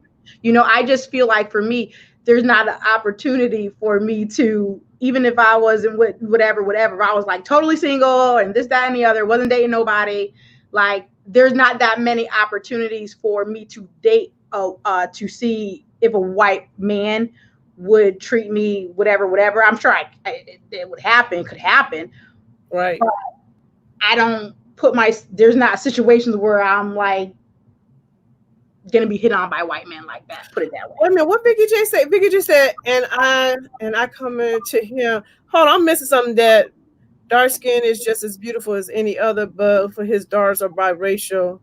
It was like he couldn't believe that That my chocolate baby was pretty. wait Wow. a minute. Hold on. Let me go back, y'all. Wait a Yeah, minute. Context. Hold on. Vicky J. Okay, just Hold on. Let me go back. Okay, let's see. how many daughters do you There have? was a lot of anti-black community growing up in my family. Okay, here we go. My family was really color struck. My daughter was born. The first thing my uncle, her uncle commented on was her dark skin, and then she went on to say, and I commented to him that dark skin is just as beautiful as any other. Both of his daughters, the uncle's daughters, are biracial. It was like he couldn't believe my chocolate baby was pretty. Girl, okay, Vicky J, let me say, I have seen that. I have seen people say that all the time when they see a baby and the baby's dark skinned. Oh, look at that baby, that little dark. That's the first thing they say is the dark skinned baby. It's like they have to acknowledge that the baby is dark skinned before they can even acknowledge the baby's features. Because your beauty comes from your features. And I love my black features. And that's why I say, y'all, it happens right in the house. It happens right in the house. Hey, Rhea. Hey, Rhea Boo. She said, my daughter is the first dark-skinned little girl of her generation in my family. And they act like she's abnormal because she's pretty and has with type 4C hair and half Nigerian. It pisses me off. Oh, my God. Oh, my God. That's what I'm saying. And imagine if Nyla, that's Vicky J's daughter. Imagine if Vicky J was an insecure black woman and she fed into that. And then that was fed into her baby and how her child will grow up. And her mama don't be an advocate for her. You know what I'm saying? Her mama has to advocate for her within her own family. But that cycle will perpetuate if she is not being educated by the closest ones that love her. Yes. It'll you know what I mean? Yeah, and that's so crazy. But that's what I'm saying when I say colorism happens right inside your house. It happens right inside, and then you wonder why people be all messed up. You wonder why, because the people that are supposed to love you, have your back, be there for you, are the main ones tearing you down and feeding into all of this bull crap and giving you insecurities. And you walking around in this world full of insecurities because the main people that's supposed to love you are telling you right. And if that is the case, Lori, think about it. So when white people tear us down, we're already getting teared down in our own homes, right? So what kind of self-worth and self-esteem are we really going to have when we go out into the real world where we have to deal with white people and then they come at us? Right. How will we be able to handle that? Let me tell, and really quickly, and it's so different. Now you have to also understand that we have geographical issues as well, right? I'm going to tell you a story why. The South was really the South is kind of like the last to try to be, get their stuff together. Unity, okay? When I moved to Georgia, now I'm from New York and Connecticut, okay? I deal with white people all the time. We like, oh, what's up, blah, blah, blah, blah, blah, right? Not to say that there wasn't racism up there, and I'm not trying to say that. Right. When I came to Georgia in 2001, I had to go work. I worked in this facility, right? And then I met people from this other town in Georgia. And she told me she ain't never been out of Georgia. Like she ain't never been out of the town. Like she ain't never been to Atlanta and nothing, right? And so this was the norm of where I used to go and work, right? So there was one nurse, black nurse, white nurse. Then you got a black CNA, right? That's from Georgia, ain't never been out of her whatever, right? She went to the white nurse to tell her something about the black nurse patient. So I was just baffled, right? I went up to her. I'm like, hey girl, what's going on? I was like, what happened? I was like, what happened with the patient? I said, why you ain't tell blah, blah, blah? She was like, well, cause the white nurse probably knows what she's doing. When I'm gonna say it, somebody gonna get mad at me on this live. The slave-like mentality that still perpetuates in Georgia, in certain parts of Georgia versus where I'm from. Now, mind you, I'm coming from New York, right? Right. I'm sitting there like, what the hell is she talking about? Girl. Do you know I was the only person in that whole facility that would work there that had like they couldn't. They'd be like, "Oh, Marlo ain't." They would be like, "Who is this chick?"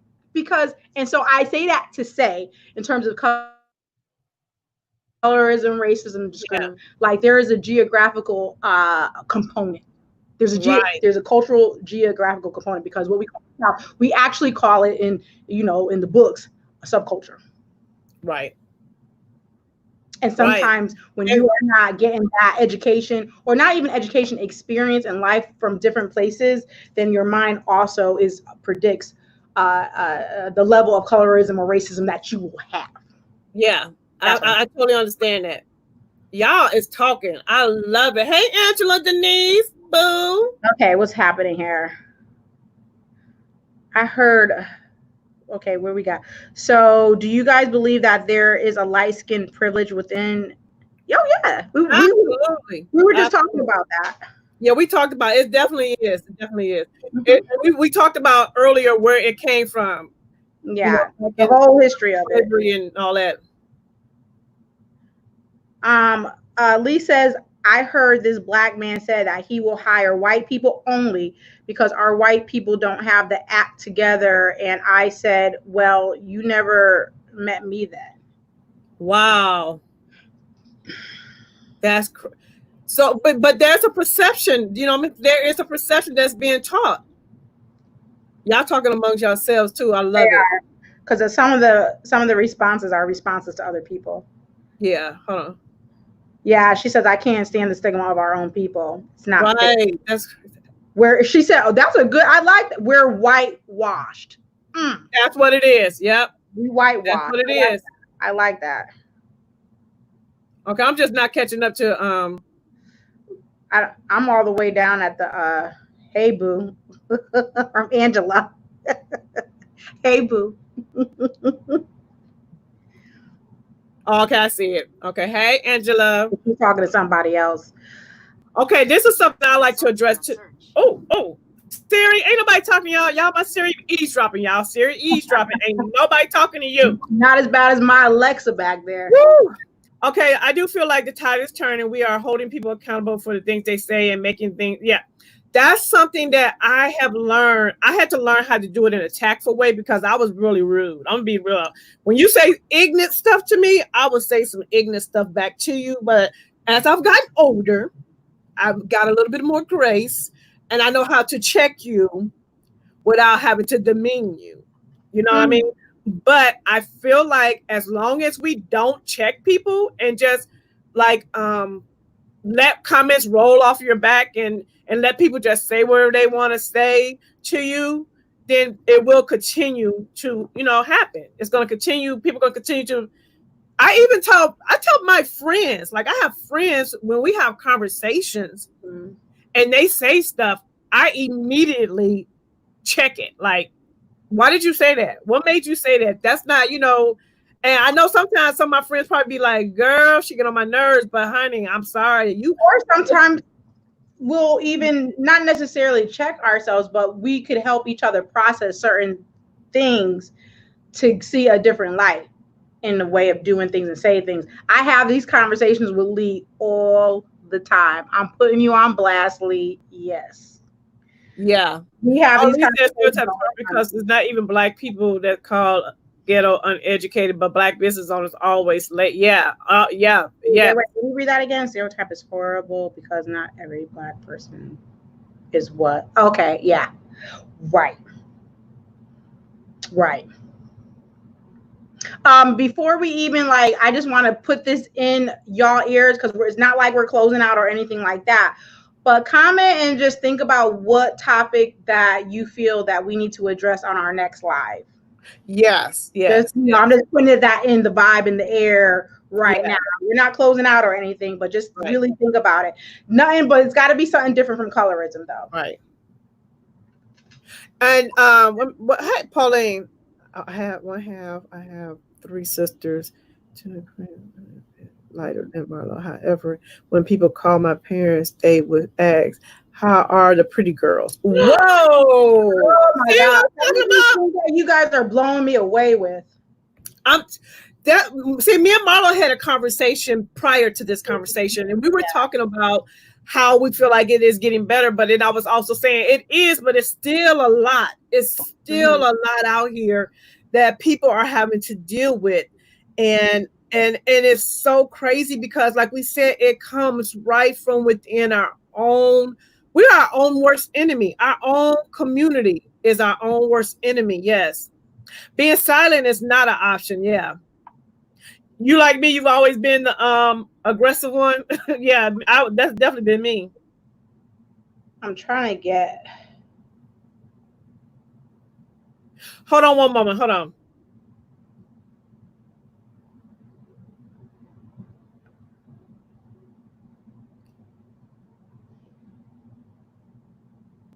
Hold on one moment, y'all.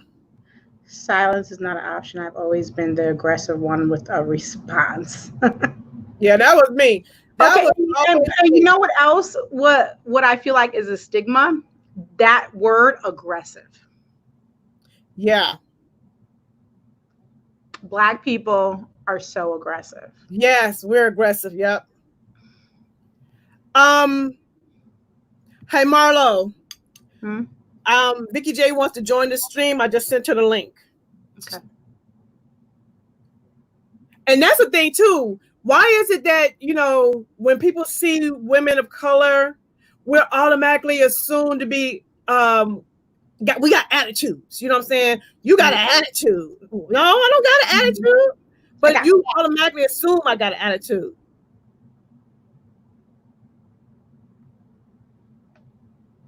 When they ask about me, they never ask how is Pauline. They ask how is the fat one. Wow, for a long time I've been the fat one. Thank God my father instilled in me that I was beautiful. And see, that's what we were talking about earlier when Marlo said discrimination is you could be discriminated from any girl. But y'all, let me ask you this, but do you guys see there's a trend? Who was saying it be the men? Vicky J's uncle, Pauline's family. It be, it's like even in my family, it was men. It's insane. And Pauline is one of the most beautiful person I know. I'm thanking God. I thank God that your father instilled in you that she was beautiful. Yeah, like even with my father, I mean, my father was with my mother who is Puerto Rican, but before my father was married to a black woman though, before my mom. So my father was the only lighter hue that I've ever seen him. I've always seen my father, before he was married, before my mom, it was black. So I never saw that with I'm trying to think of my family personally, like my black side of the family. They all been married with black women. Okay, I'm gonna pull Vicky J in. Mm-hmm. What's up, y'all? Hi, boo. Hey, Vicky. Hi. What's How up, you are guys? you? I'm doing great. Blessed Y'all, and highly favored. For those that don't know Vicky J, introduce yourself right quick. This is my boo right here. I appreciate it. Thank you. I just wanted to expand on that particular story that I just told about Nala. Mm-hmm. Okay. My mother, I pretty much, my last few long-term relationships were with Nigerian men. And that's why she brought that up. Like that whole comment about hair. And man, I got to tell you that kind of blew me because I never really understood it. My father was a dark-skinned man, as I mentioned before. His family is almost exclusively, they are pretty much exclusively date black, etc. And then my father, I told my mom and my father, I felt like he was color struck because I never in my life saw him date somebody that wasn't in any deeper than your own complexion. Right. My sis in the middle, I can't remember your name. I'm so sorry. Marlo. Marlo. Thank you so much. Sorry. I'm so sorry. So my mother said that before they started dating, and they dated as teenagers, 17, 18, etc. That he did have a girlfriend who was dark skinned. First of all, I don't know how true that is. Second of all, I don't know if my mom ever met that girl. Like what is dark skin to her? I don't know. But moving forward to my relationship, I was really taken aback by that. And that's when I started to notice that my mother was color struck. I remember being a kid and seeing my mom, like when she would take the kids for overnight stays, she mostly took my biracial or light-skinned cousins. Mm. And I didn't realize it until I got a lot older. You know, and so I'm hearing her say this. I didn't even want to have babies at the time when she said it. So then I got married to Solomon, and you know, I was gonna do whatever I want anyway. I don't really care if you don't, you know, then you just won't deal with my baby. That's how I felt, because I have always been very, very pro-Black. Like totally in love with myself. When I went natural, my mom made all these comments about my hair, and then you know, when you're in that awkward stage, when your hair is short and look, you know, she's like, you need to take care of your hair. You need to do your hair, blah, blah, blah, blah, blah. My mother gave me a relaxer when I was 8. That was my first relaxer. Wow. That's so you're seeing, honestly, 8 years old. That's pretty young for a relaxer. Yes, exactly. And now that and before that, she used to hot comb my hair all the time. Mm-hmm. That was me. I said to myself, I am going to do everything differently with my baby. Everything. And how many children do you have, by the way, again? I only have my one baby. You just have your one? She's 2.5, and she already knows she's pretty. Okay. Right. I came in here to mention that point. My uncle, man, okay. I know we've been having this conversation about colorism and how it affects us all differently, but we have to remember that everyone's experience surrounding this is valid, even when we don't like what we're hearing. Absolutely. Even when it pings us in a way because we happen to either be in the category of the people that are being talked about, or we care about somebody who's in that category. It's not really about you. It's about that person's lived experience. I think it's really important for us to remember that when we're having this conversation, because if then we don't get ourselves wrapped up in the emotions of it, but in the facts of what is going on in our society and how we can fix it. Right. So I think the best thing that we can do is hold our people in our lives accountable. Listen out for the things that they say, because we know they're not ill-intentioned when they say these things, but we have to bring it to their attention that it's a problem. Otherwise, it'll keep happening. Absolutely.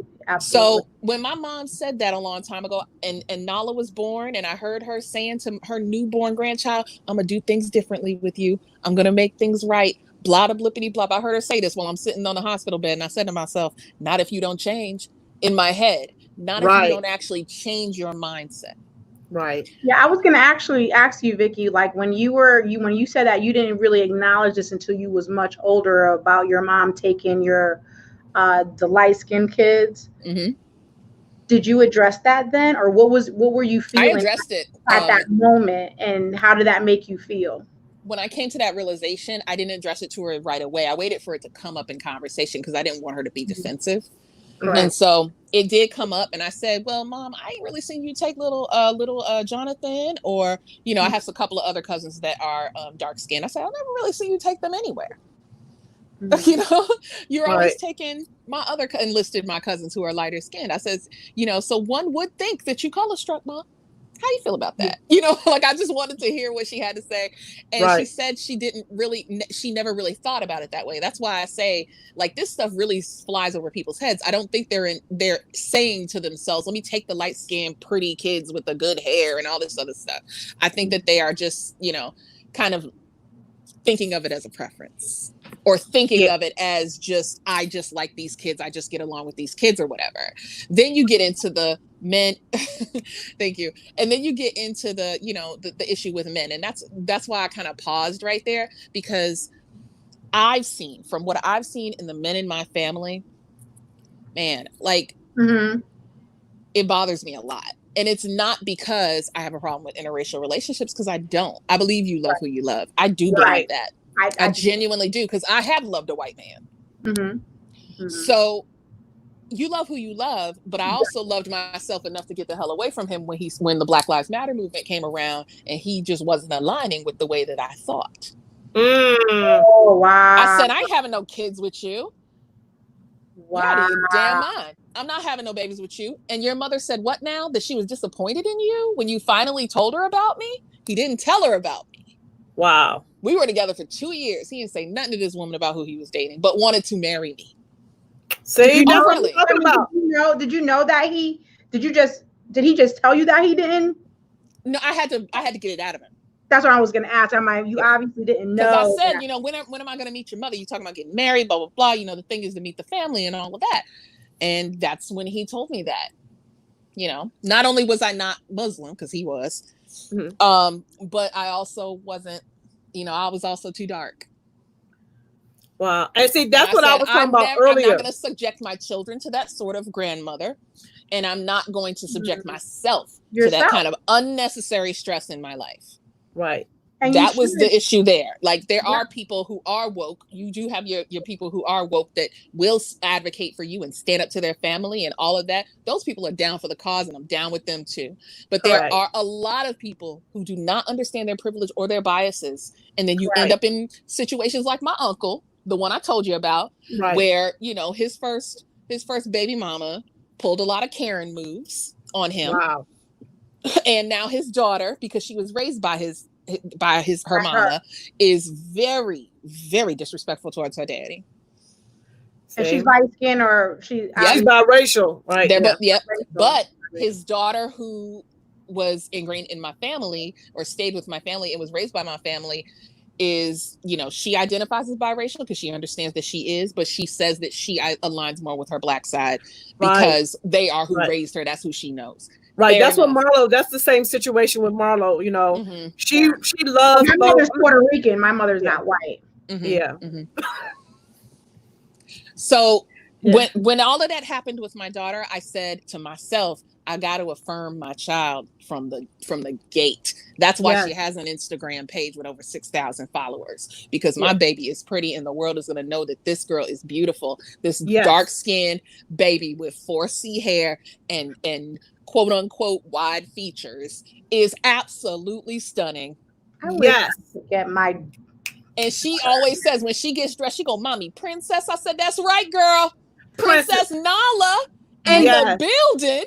And Vicky, and that's where it starts, though. That's what we were talking about, that we have to stop the cycle by having parents like you. You have to continually instill in your children that Black is beautiful, you're beautiful. They have to go out into the world and be confident with themselves and have self-worth. But that's only going to happen on how their environment is going to be and who's raising them and who is teaching them these things. And you do it with the boys and the girls. You do it with the boys and the we're girls. Talk about that. Y'all, we've been on here for an hour and 51 minutes. I'm okay. I want to just check in with everybody, make sure everybody's okay. I'm good. But I don't want to monopolize your show. I just want to say one more quick thing, and then I'm gonna try to grab something to eat during my break. So you're at work. She's at work. Yeah, I'm working from home, but I'm on my break right now. I did want to say that we have to be more conscious about this stuff than the average person. And people of color in general have their own ills to deal with within their culture. But speaking as a Black American, for example, we have to be very conscious of it, and we have to kind of rally against society, because society is built around white supremacy and the hierarchy of being in closer proximity to whiteness being of benefit to you and instilling its own set of privileges. Even if you are a Black person, if you have features that align more with what society feels is more attractive, you have pretty privilege and you have skin privilege. Those things are real. Even if you're Black, you still have the hardships of what Black people have, but not to the extent of somebody who looks like me. Not only am I, for example, here's my little alignment of negativities, if you will. I don't really feel that way about it. I'm saying from a societal standpoint that I am dark skinned, that I have type 4 hair, that I'm a plus size woman, that I am a woman. A Black woman.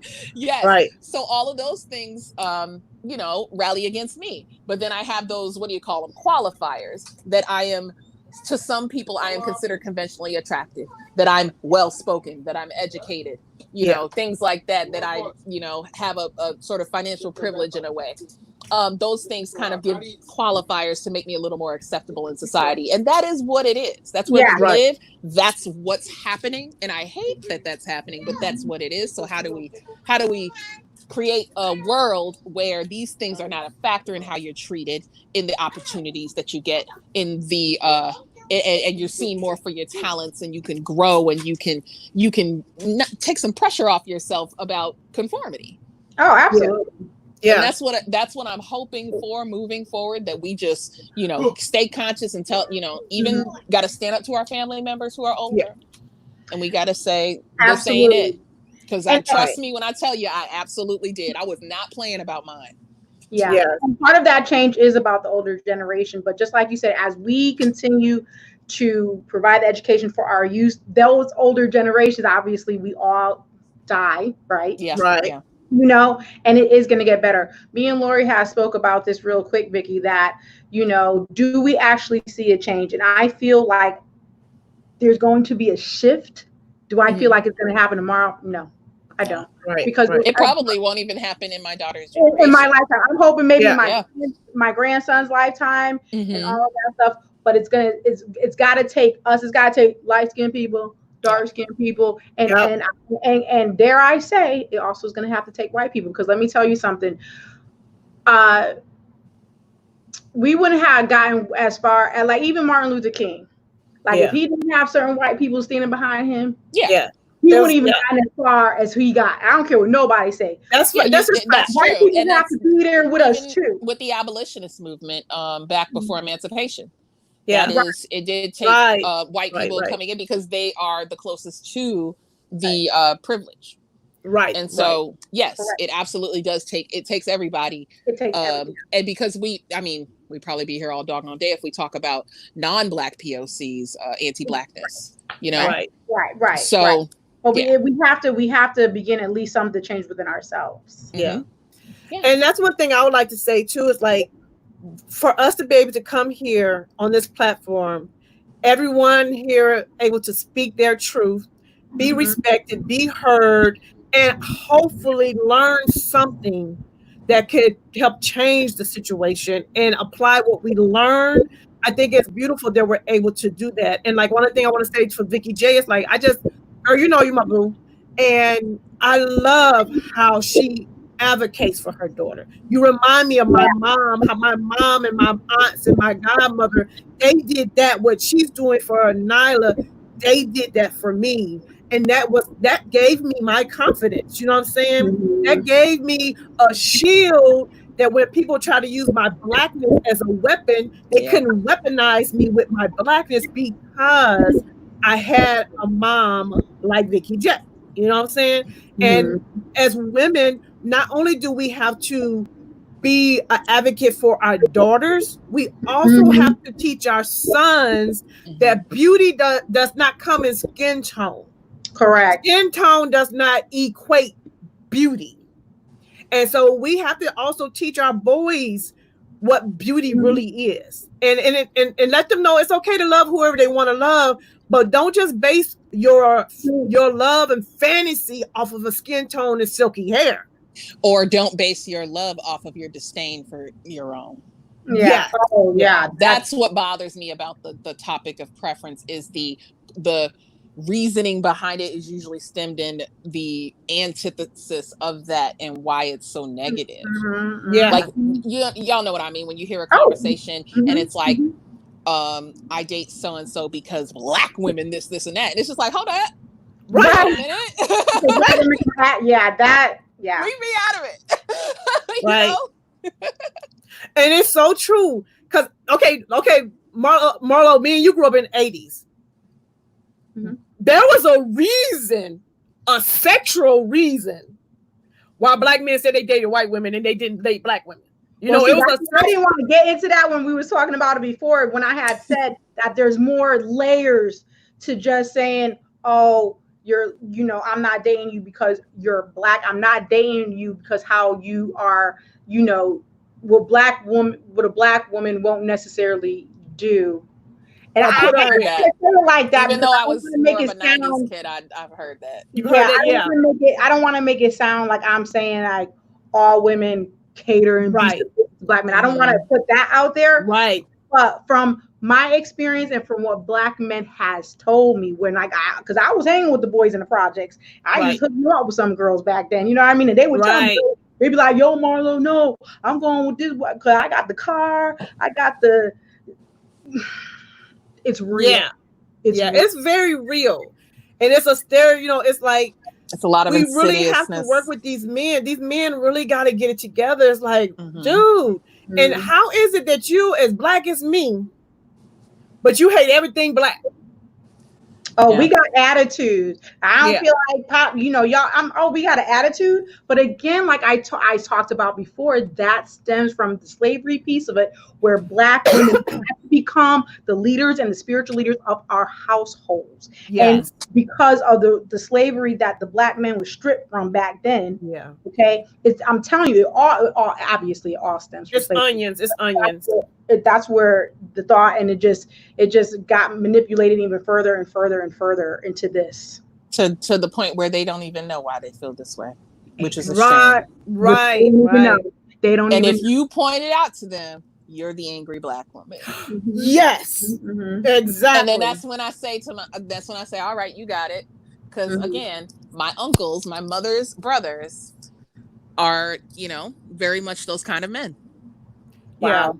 And my cousin that I told you about, or that I was mentioning in the comment section, he just looks at my daughter with such glowing eyes because he sees that he could have had children like her had he not felt the way that he felt. I think that he hasn't outright said it to me, but he has danced around it in conversation with me. And he realizes now why he felt the way he felt. Like he's starting to realize that now and become more conscious of that fact. Mhm. His babies are beautiful. My cousins are gorgeous, intelligent, sweet girls. It is literally like, and Anna, oh my God, Anna said her damn name. Oh, I'm sorry. And his wife is an amazing woman. It's literally not about them specifically. It's about that mindset. Yeah. That's where I'm going with this, is that, hey, cuz, I could have told you this when we were teenagers, and I did. Right. And you told me to mind my business, so I did. And now you here. Mm-hmm. And now you're here. Right, and I want to ask you before you leave. I know you're on a break, but for those that don't know, Vicky J does. She has her own YouTube channel, and I'm gonna leave the links in the description box. So make sure you go check her out. If you're into luxury beauty, that's your girl. Now we wanted to also talk about, because we got topics, but the one thing we wanted to talk about is how do you feel colorism plays out in social media in the beauty industry? And this is one topic I want to mention. Do you feel like dark-skinned women, and I know y'all might I don't care if you get mad, dark-skinned women on social media are very sexualized? It's like, instead of them just relying on their beauty, a lot of times it's, my butt got to be out, my titties got to be out. It's very sexualized. Are you like they're trying to gain that attention, because it's like, I can't get the attention just on being beautiful. I have to be sexualized. Am I the only one to see that? Yeah, they're pretty much following what society is telling them, is that you will not. It's that qualifier I was talking about, that exceptionalism, in that Black women's beauty is wrapped up in the sexualization of Black women. So, your body is what's beautiful. I don't want you to talk. I don't want you to, I don't want you to give me any thoughts, feelings, emotions, nothing. I just want to look at you. Yeah. And, unfortunately, that, again, is tied to the hypersexualization of Black women in our media before social media, and in our culture as American, well, not even just Americans, but honestly, just as a whole. Yeah, as a whole, for sure. All right, y'all. Let me jump off because I got like 2 minutes left. But thank you so much for letting me come in. I appreciate you. Love you. So I'll be in the comments. Bye. Okay. Bye-bye. Yeah, that is a good question though, because I haven't, and maybe because of my feed is different. I don't know. I haven't seen any, I guess the Black women that I follow is all because of their makeup and stuff. So the people I follow, I never see them do anything sexual. Okay. So it's like the pictures. It's like if you go through like Instagram or something, and you see the pictures, you can see a beautiful Black girl, and she's doing the most. It's all sexual. It's like she plays. It's like it happened to. it's like, okay, what it is like you want the attention of a man, right? But you've been taught that your skin tone makes you less attractive. But your big butt and your breasts make you the bomb. So when I'm posting pictures on social media, instead of me accentuating my face and my features, because they're beautiful, I could just take a photo from here up, you know what I mean? And get all the likes because I'm beautiful. But no, I have to show my whole body in order to get those likes. Right. Wow. I'm gonna look at the comments and see, am I the only one to see? Yeah, I have, because I wanted to pay attention to what Vicky was saying, and I don't want it to be, I have missed so many comments. Yeah, I've been putting up on the things. And one of them you put so fast I couldn't even read it that fast. I'm sorry. Am I putting them up too fast, guys? I'm so sorry. No, you took it down. I was like, I wasn't finished reading it. Okay, let me go back. Let's go back, y'all. Let's go back. Y'all know I love make sure we get everybody. Pauline said, okay, look, all right. I realized in high school I had lighter skin privilege. We have to acknowledge, right, even when, absolutely. Yes. I even say that to when my grandson, he was asking me some questions a few weeks ago, and I was telling him, I'm like, no, because that didn't happen to me too much because I was light skinned. Yeah, see, acknowledging it.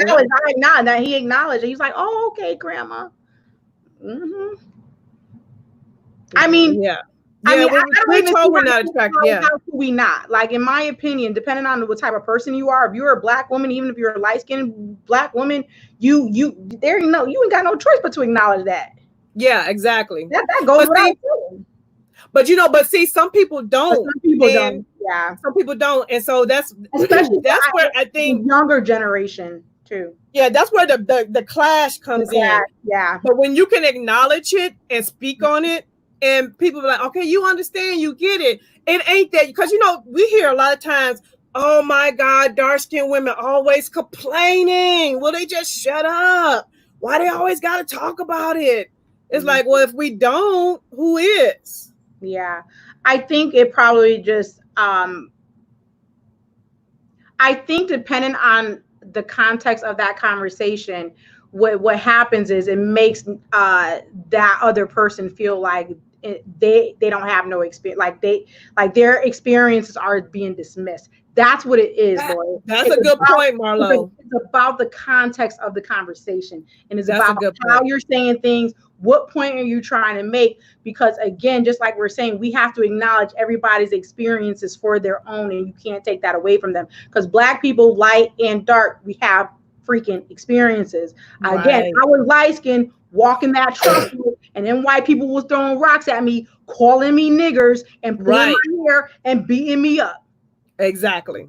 So I get exactly what you're saying. So it's like, okay, yes, as a dark-skinned woman, I have my plight, but guess what? As a light-skinned Black woman, you have your plight as well. So we can't dismiss it just because you're light-skinned and think, oh, your plight, like you're saying, you can't put my plight, it's not double. Yeah. Because I'm light-skinned, I've gotten all, like, just the gloriness of the world. Right. Depends on the context of what and who you're speaking to and how you're articulating it. You know what I mean? Right. Because that point could be articulated and received in a respectful way in which, wow, that's true, and still respect everybody's experiences at the same time. Yes. Hold on, wait a minute. I think Monique, that's as an AB third, because many of our men have been stripped of their dignity and their homes are broken because historical system. Yes, Monique. Absolutely. And it's just sad that all of these classifications, are just, actually Vicky J, I think she used, I forget what term she used. I'm using classification. Qualifiers. She used qualifier. I use classification. Yeah. Right. And that's exactly what it is. Just like how we began this conversation where, it's not even about race. It's about the hue of your skin. Yep. Yes. It's about the classification of that.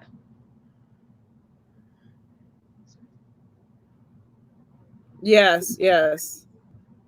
Y'all, I love this conversation. And I do see you guys that put in the suggestions. I'm going to go back in and you're writing it down? I haven't seen any. Okay. A self-esteem was another one that someone want to talk about. Thing about Black people, they come from and all states. Yes, girl, Angela, we the ish. Do you hear me? We are all that in a bag of chips with a 25-cent Well, pop what did and a you say? pop on the side. The most beautiful thing about Black people did they come in all shapes and sizes and tones, Yeah. and all of the above, and it's absolutely beautiful. Absolutely. Yes. Yes. Angela was even saying in her experience that she was saying that people, I forget, remember Angela saying that, oh, she had good hair. Her children are darker than her, I believe she said. Angela, please correct me if I'm wrong, because I don't want to misspeak that information.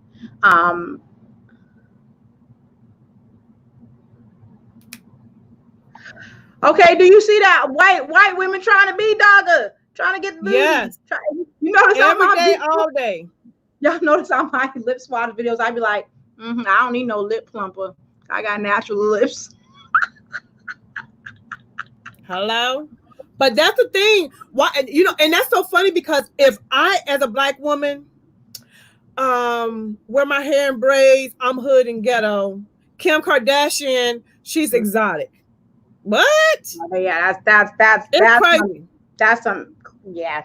But that's how it's played out in social media. That's another way. Yeah. I done look at the root. I done colored my hair, and I got I didn't get all the black dye off of my skin. Right. Yes, Monique. Monique saying the same thing. Yeah. Bye-bye, sweetie. Yeah, we've been on here 2 hours. I am leaving, ladies. I have my notation. Okay. All right. Thank you for coming by, Motivate. And don't forget to like, comment, and subscribe to Lori's channel. Don't forget to go to Marlo Keenan's channel. Yes. Please go and support all the channels and support each other, y'all. Because in social media, in this beauty industry, we have to lift each other up. We have to support each other. Okay, y'all. What I want to talk about now is we do not want to leave this live just talking about the problems. We want to see what can we do as far as a solution. And I think we talked a little bit about that, but yeah, we did. Yeah, we definitely want to see everybody else's thoughts and opinions. For one, it starts within ourselves. My number one thing, it starts within ourselves, to acknowledge what is going on, what is happening, and what are we going to do ourselves. You know what I mean? Before I go to any outside source, I gotta look within me. And what am I doing to contribute to this? Yeah. What role do you play? Exactly. And acknowledge that, and then do better, because we all could do better. I mean, we're all here together. I believe that we all believe in the same cause. I think it just takes some really self-actualization to figure out where we are and how we're just contributing or whatever, you know what I mean? And once we acknowledge that, then that's when the change will start within us, and then we could model that out. Yeah, I totally agree. The first place to start right within yourself. And then I feel like the next spot from stop within yourself, your home. I feel like if we all work on getting the people in our household to understand what real beauty is, to understand colorism, how it's played out. I feel like if we work within our homes, work with our youth, work with our family members, work with our sons, I feel like those conversations need to be had right in the household. Yeah, absolutely. Exactly, Rhea. Yeah, so I mean, and even me, like I was just telling Lori, I'm like, guess what? She's like, I'm going to the pool. I gotta get the hooker, because I love black is beautiful, honey. Yes. I'm like, I'll be out there. I ain't gonna lie. I'll be out there. Girl, I'll be out there like the white girls like this. Okay. Getting my thing. Okay. But I mean, not because I already know I'm black. You know what I mean? Right. But girl, let me tell you, it's beautiful to get that suntan, because when you got them dark circles and when you get that suntan, your whole complexion is even. Oh my God, it's so beautiful. So Michelle Obama had talked about it one time. She was like, I go tan, and she was like, because she likes the way she looks when her skin is like all nice and even and stuff. But anyway, yeah, the point is that yes, I do wholeheartedly believe that other cultures want to be like our culture. You know what I'm saying? Yeah. I mean, even when it comes down to our dialogue, to our swag, to everything, because we are, and let me tell you, we transcenders. And our people also, we are natural acceptors. Like we really will accept anybody. Yeah, You know we what will. I'm saying? Like Yeah. if you do right by us, you know what I'm saying? Yeah, yeah. Everybody can come to the barbecue. Everybody, right? Because I bet you everybody on here got white friends. Okay. Yeah, right, That are right. good We do. white friends that like y'all like, oh, that's my road, that's my dog. Yeah, yeah, yeah. You know what I'm saying? Lee said we should love each other. I'm sorry. We definitely should love. Yes. Uplift more and stop ridiculing. Exactly. Yeah. Accepting us, accepting people, and acknowledging and accepting their own experience for their experience, Yes. and not Yes. making it more so. Oh, I did. This is not a No. competition. It's not a competition Because the way we cope with things is very individual. What reigns in what was put in our heart and the way we process it is all individual. What may not be a 10 for you may damn sure be a 10 for me. A 10 was when I was walking across them trestles being called a nigger and getting my hair pulled. Right. Okay? Right. That was a 10. Exactly. Don't diminish my experience if you're another black woman who got raped by a white person. Right. You know right. what I'm saying? I'm just putting that out Yeah. there to say that was acknowledge our own experience and respect it. You know it would be Monique. You know. But everybody can't bring the potato salad. Girl, or the macaroni and cheese. Macaroni and cheese, baby, on point. Okay, hold on. What have you tried to say? As pro-black as I was, my son dated others, broke my heart, but now he knows he finally figured it out. LOL. He told me his non-black girl is that his mom wanted him to be. So you're saying that you wanted him to just basically date black women? Is that what you're getting from that? I don't know. As a black woman,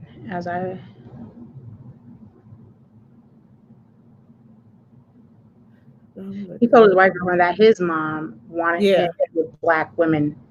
Oh, wait a minute. How I'm perceiving that is that you're saying that you told your son that you only want him to date black women. Yeah, that's what I'm saying. Yeah. That's what I'm Oh, reading. She said, yeah, that's what she told him, but he didn't do it. Okay. All right. Hold on. Educate ourselves on why and to be better. Yeah. Yeah, that was And then Lee says, I also wish when we didn't agree with each other that we don't have to get ugly with one another. I hate seeing that on social media. Girl. Why can't we just agree to disagree? Simple. And you know what's so funny though? I know I keep on saying sometimes, and I don't want to be discriminatory against the younger generation, but us older folks be doing it too. Yes, we do. Yes, we do. I see it all the time. We be doing it too. I just it's not, but we be doing it too. I'd be like, how old are you? Right. Bria, this is a representation. My husband thinks I'd be wrong for not allowing my girls to play with white dolls. But I told him, do you know how long it was before I had a black doll? It's all about representation. Right. And everything on life, you should see yourself. So it's perfectly fine that you want your daughters to see themselves in the toys that they play with. Yeah. I agree. I mean, but I had, honestly, my daddy made me. Even as when I was in the 80s, my daddy got me a black doll. Yeah, but I had my husband. I had white. I had both.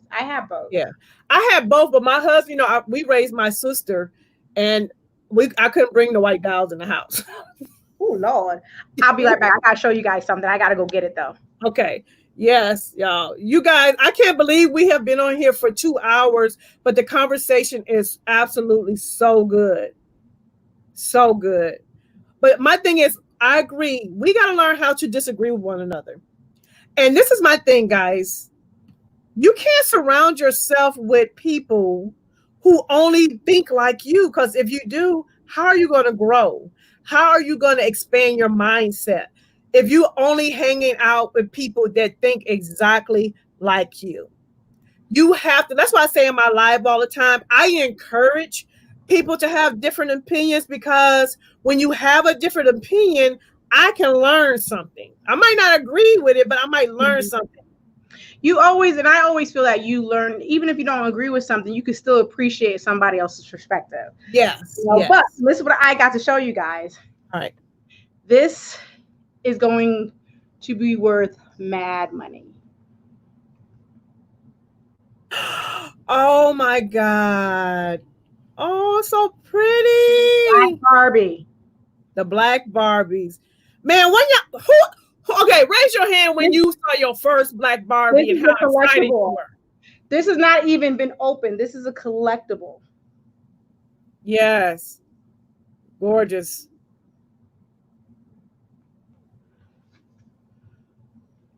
Yes, that's gorgeous.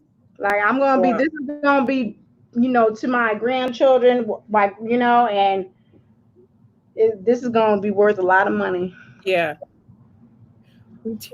But exactly, because like in the beginning, I didn't have a black Barbie. Okay. Yeah, I didn't either. I mean, I was excited when I saw the black Barbie. Neither. She ain't light skinned. No, she got a little melanated. But she's like dark brown. Yes. Yes, Gigi. Yes. Hold on. What's that? We need to change our vocabulary to like good hair. Yes, narratives got to stop. Yes, yes. It all starts at home. Exactly. Exactly. I always say like I got thinner hair, or now that I'm older, my hair is super thin though. But if it was in its natural state, my hair even in its natural state is still thin because I'm older now. Yeah.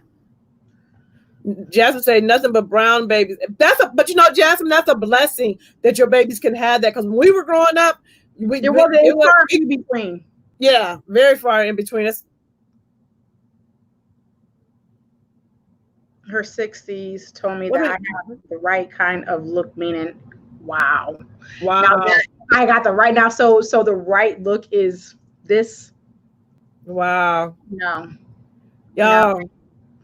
We don't have to feel uncomfortable. We have to continue to feel safe instead of having a difficult conversation that leads to change. Yes. Mm-hmm. Yes. Wow. Y'all did this conversation though. Ooh, child. And y'all hung in with us too. Yes. Well, ladies, y'all know I work at night and it's 9:26, so I have to get ready to go to work and put some vittles. No, Did you get the suggestions? Or did you? Yeah, I'm gonna go back through. Before we go off, let's do this right quick. If you had a suggestion for the next live, can you please put it back up right quick so we can write? Let me write them down. Yeah, because I have my paper pen. I know self-esteem was one of them. I just didn't see it because I wanted to pay attention to what Vicky was saying. We just want to change the narrative from colorism, though. Yeah. There's a lot of things that we could talk about. And I'm so glad that we're all, are they always on sale? Wow. Yeah, I seen a thing online. It was so sad. It was this white lady. She wasn't even from America. I think she sounded like she might have been from Australia. And for Christmas, she bought her daughter a black baby doll. It was a little white girl. Mm-hmm. And they were filming her opening up her Christmas gift, right? And the little girl was so mad. She was crying. Why did you buy me this baby doll? This black baby doll. The little girl was going off. And guess what the mother was doing? Laughing. They did it as a joke. Like they were like pranking the little girl with a black baby doll in 2020. Nah, that I can't. Okay, talk about Gigi says self-esteem and low self-esteem. Okay. You could put / self-worth because we could just define those two.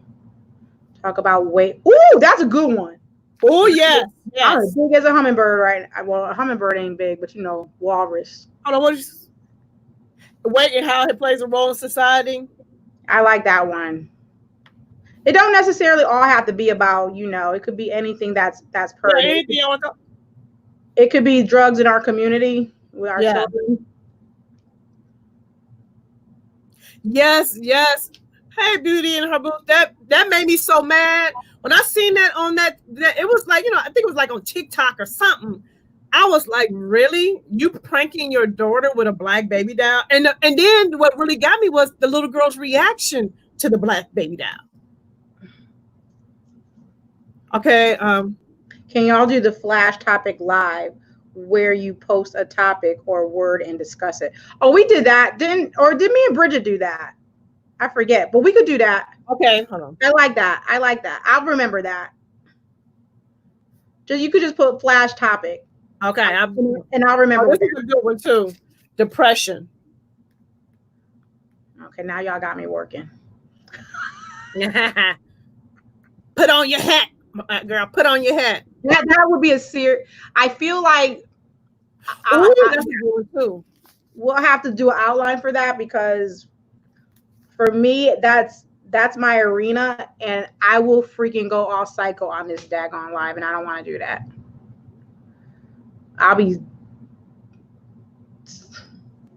We'll do suggestions. Blackfishing, education. That was Jasmine. Okay, the comparison of what people show on social media versus real life. That's a good one. Okay. Everybody. Okay, another depression. Seeing a therapist is taboo in our community. Now that's a topic. I like that. How psychotherapy is looked on in the Black community. That's a good topic. Weight and confidence. So we getting a lot of weight and therapy stuff, which is awesome. And then the flash card.